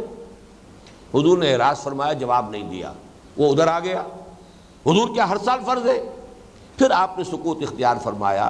پھر اس نے تیسری مرتبہ سوال کیا، تو پھر آپ نے ذرا سخت لہجے میں ڈانٹ کر اس سے کہا کہ جو چیز اللہ تعالیٰ نے مجمل رکھی ہے تم کیوں اس کے بارے میں کھود کرید کر رہے ہو؟ اگر میں کہہ دوں کہ ہاں ہر سال فرض ہے تو ہمیشہ کے لیے فرض ہو جائے گی ہر سال، لیکن یہ کہ تم خواہ خواہ ایک چیز اللہ تعالیٰ نے مجمل رکھی ہے، زندگی میں ایک مرتبہ بہرحال وہ فرض ہے، باقی یہ کہ جس کو اللہ توفیق دے ہر سال کر سکتا ہو تو کرے۔ اور ایک روایت میں یہ آتا ہے کہ جس شخص کے اندر استطاعت ہو اور 5 سال گزر گئے ہو نہ جا رہا ہو، تو ایک طرح کی ملامت جو ہے اس حدیث کے اندر آئی ہے استطاعت والے کے لیے، اور حلال کے ذریعے سے، حرام ذریعے سے نہیں کہ حرام ذریعے سے دولت کما کر جو ہر سال حج کیا جا رہا ہے اس کو ذہن سے نکال دیجئے، لیکن یہ کہ حلال ذرائع سے کسی شخص کے لیے استطاعت ہے، تو پھر یہ کہ ایک حدیث میں تشویق اور ترغیب ہے کہ 5 سال اگر گزر گئے ہیں اور ایک شخص نہیں گیا ہے تو ایک طرح کی مغایرت سی ہے، شکوہ سا ہے اللہ کی طرف سے اس حدیث کے اندر جو سامنے آیا، اس کا متن میرے اس وقت مستحضر نہیں۔ بہرحال یہ ایک مثال ہے کہ خام خواہ اس طرح کے احکام میں مین میخ نکال کر اپنے اوپر سختیاں کروانا، ایک تو اس کی مثال سامنے آ گئی۔ اب یہ جو گائے ذبح کی گئی تھی، چونکہ بعد میں شریعت موسوی میں قسامہ کا ایک جو واقعہ ان کا ایک طریقہ مقرر کر دیا گیا، اس سے رہنمائی ملتی ہے جو جانور اللہ کے نام پر ذبح کیا گیا ہے وہ گویا کہ شاعر اللہ میں سے ہے۔ یہ وہ بات ہے، میں چونکہ اس مسئلے میں کافی غور کرتا رہا ہوں پچھلے 2 ہفتوں سے کہ اس کی اصل حکمت کیا ہے، اور میرا ذہن منتقل ہوا ہے سورہ حج کی اس آیت کی روشنی سے، وَالْبُدْنَ جَعَلْنَاهَا لَكُم مِّن شَعَائِرِ اللَّهِ، جو جانور اللہ کے لیے ذبح کیا گیا ہو اسے بھی قرآن نے شاعر اللہ میں سے قرار دیا ہے۔ وہ اونٹ جو اللہ تعالیٰ کی راہ میں ذبح کیے گئے ہیں اور جو کہ یعنی قربان کیے جاتے ہیں خانہ کعبہ کے پاس لے جا کر، وہ بھی اللہ کے شاعر میں سے، وَالْبُدْنَ جَعَلْنَاهَا لَكُم مِّن شَعَائِرِ اللَّهِ۔ اب ان کے پاس کوئی شاعر اللہ میں سے شے موجود نہیں ہے اب تک۔ خانہ کعبہ ابھی ان کا کوئی تعارف ہی نہیں، ہیکل سلیمانی ابھی وجود ہی میں نہیں آیا، وہ تو ابھی سمجھیے کہ اور 500 برس کے بعد حضرت سلیمان کے ہاتھوں جو اس کی تعمیر ہوگی۔ تو یہ گویا کہ قربانی اللہ کے نام پر گائے کی کرا کر اور اس پر قسم دلانا کہ اب آؤ اور قسم کھاؤ، جو مختلف قبیلے کے لوگ آئیں اور قسم کھائیں کہ ہم نے قتل نہیں کیا، تو یہ گویا کہ قسامہ کا ایک اصول جو ہے جو بعد میں ان کی شریعت میں آیا بھی ہے، اور یہ مستقل قاعدہ ہو گیا تھا قتل کے مقدمات میں کہ اگر کسی مقتول کے قاتل کا پتہ نہ چل رہا ہو تو پھر ایک گائے ذبح کی جائے، اور جہاں اس گائے کو ذبح کیا گیا وہاں آ کر مختلف لوگ جو ہے وہ اپنے ہاتھ دھوئیں اس گائے کے اوپر اور یہ کہیں کہ ہم بری ہیں، ہمارے ہاتھ صاف ہیں، ہم نے اسے قتل نہیں کیا ہے۔ تو چونکہ یہ شاعر اللہ میں سے ہے، جیسے فرض کیجئے آپ کے ہاں قرآن مجید اٹھوایا جاتا، قسم کھاؤ، حلف اٹھاؤ، قرآن ہاتھ میں اٹھا کر قسم کھاؤ کہ میں نے یہ جرم نہیں کیا ہے، تو اس کے لگ بھگ یہ معاملہ کیا گیا کہ اللہ کے نام پر گائے ذبح کرائی گئی اور اس گائے پر آ کر سب کے سب قسم کھاؤ کہ تم نے قتل نہیں کیا ہے۔ اور چونکہ وہ لوگ یہ بھی کر گزرے لہذا اس کا مسئلہ یہ کیا گیا کہ اللہ تعالیٰ نے پھر آخری شکل یہ کی کہ اللہ حضرت موسیٰ علیہ السلام سے فرمایا کہ اب ذرا اسی گائے کا ایک ٹکڑا جو ہے اس سے اس شخص کی مقتول کی لاش کو چھوؤ اور وہ ہم اسے زندہ کر دیں گے تھوڑی دیر کے لیے، اور پھر یہ کہ وہ اپنے قاتل کا نام بتا کر پھر اس کا انتقال ہو گیا۔ یہ واقعہ ہے کہ جو مفسرین نے بیان کیا ہے، تو یہ گائے کا ذبح کرنے کا حکم در حقیقت متعلق تھا اس سے کہ شاعر اللہ کا ایک وجود ہو اور اس پر قسم لی جائے لوگوں سے کہ وہ اعلان برات کریں کہ ہم نے قتل نہیں کیا، لیکن چونکہ پوری قوم وہ قسم کھا گئی، وہ جو بھی قاتل تھا اس نے بھی قسم کھا لی، وہ اس درجے کا معاملہ جو ہے شقی نکلا، تو اب اس کے لیے آخری شکل اللہ تعالیٰ نے یہ اختیار فرمائی کہ اسی گائے کے عضو سے اس مقتول کی لاش کو چھوا گیا اور تھوڑی دیر کے لیے اس میں جان پڑ گئی، وہ زندہ ہو گیا اور پھر اس نے اپنے قاتل کا نام بتایا اور اس کے بعد اس کا انتقال ہو گیا۔ یہاں فرمایا کذالک یحیی اللہ الموتیٰ، دیکھو تمہارے لیے اس معاملے میں اللہ تعالیٰ نے ایک اضافی جو تمہارے لیے اپنی رحمت رکھی ہے وہ یہ کہ احیاء موتیٰ جو کہ ایمان بالغیب کا ایک حصہ ہے، تمہارے لیے ایک مشاہدہ بھی کروا دیا ہے، جیسے حضرت ابراہیم کے بارے میں بھی اسی سورہ بقرہ میں آگے چل کر آئے گا، رب ارنی کیف تحیی الموتیٰ قال اولم تؤمن قال بلی ولکن لیطمئن قلبی، اگر مشاہدہ کرا دیا جائے تو کیا کہنے ہیں، پھر جو یقین پیدا ہو جائے گا وہ ظاہر بات ہے کہ محض صرف یہ کہ کہنے سے وہ بات شاید اس درجے تک نہ پہنچ پائے۔ کذالک یحیی اللہ الموتیٰ ویریکم آیاتہ، اسی طرح اللہ تعالیٰ مردوں کو زندہ کر دے گا، تمہاری نگاہوں کے سامنے جو ہے مقتول کی لاش میں جان پڑی، اس نے اپنے قاتل کا نام بتایا، اس کے بعد پھر اس کی موت واقع ہو گئی، ویریکم آیاتہ، اور اللہ تعالیٰ تمہیں اپنی نشانیاں دکھا رہا ہے، لعلکم تعقلون، تاکہ تم عقل سے کام لو۔ یہ سارے واقعات جیسا کہ میں نے عرض کیا شروع میں یہ خرق عادت کے قبیل سے ہے، ان کی توجیح جو ہے اس طرح کرنا کہ وہ قانون طبعی کے مطابق نظر آئیں، اس کا تکلف میرے نزدیک قطعاً غلط ہے۔ یہ تمام واقعات خرق عادت نوعیت کے ہیں، اور یہ چونکہ ابھی نسل انسانی بحیثیت مجموعی عہد طفولیت میں تھی ذہنی اعتبار سے، لہذا اس دور میں یہ واقعات ہمیں پے بپے مل رہے ہیں، یہ ہمیشہ کی چیزیں نہیں ہیں۔ شریعت محمدی جب آئی ہے صلی اللہ علیہ وسلم، اور جب قرآن اور دین کی تکمیل ہوئی ہے، تب یہ کہ ان چیزوں کی بجائے سیدھی سیدھی بات عقل سے سمجھو، اپنے عقل کو اور تفقہ اور جو بھی اللہ تعالیٰ نے تمہیں صلاحیت دی ہے ذہنی اور فکری، اس کے حوالے سے حقیقت کو سمجھو اور حق کا اتباع کرو۔ اب اس کے بعد وہ آیت آ رہی ہے کہ یہ جو دائمی، جیسے کہ پہلی آیت تھی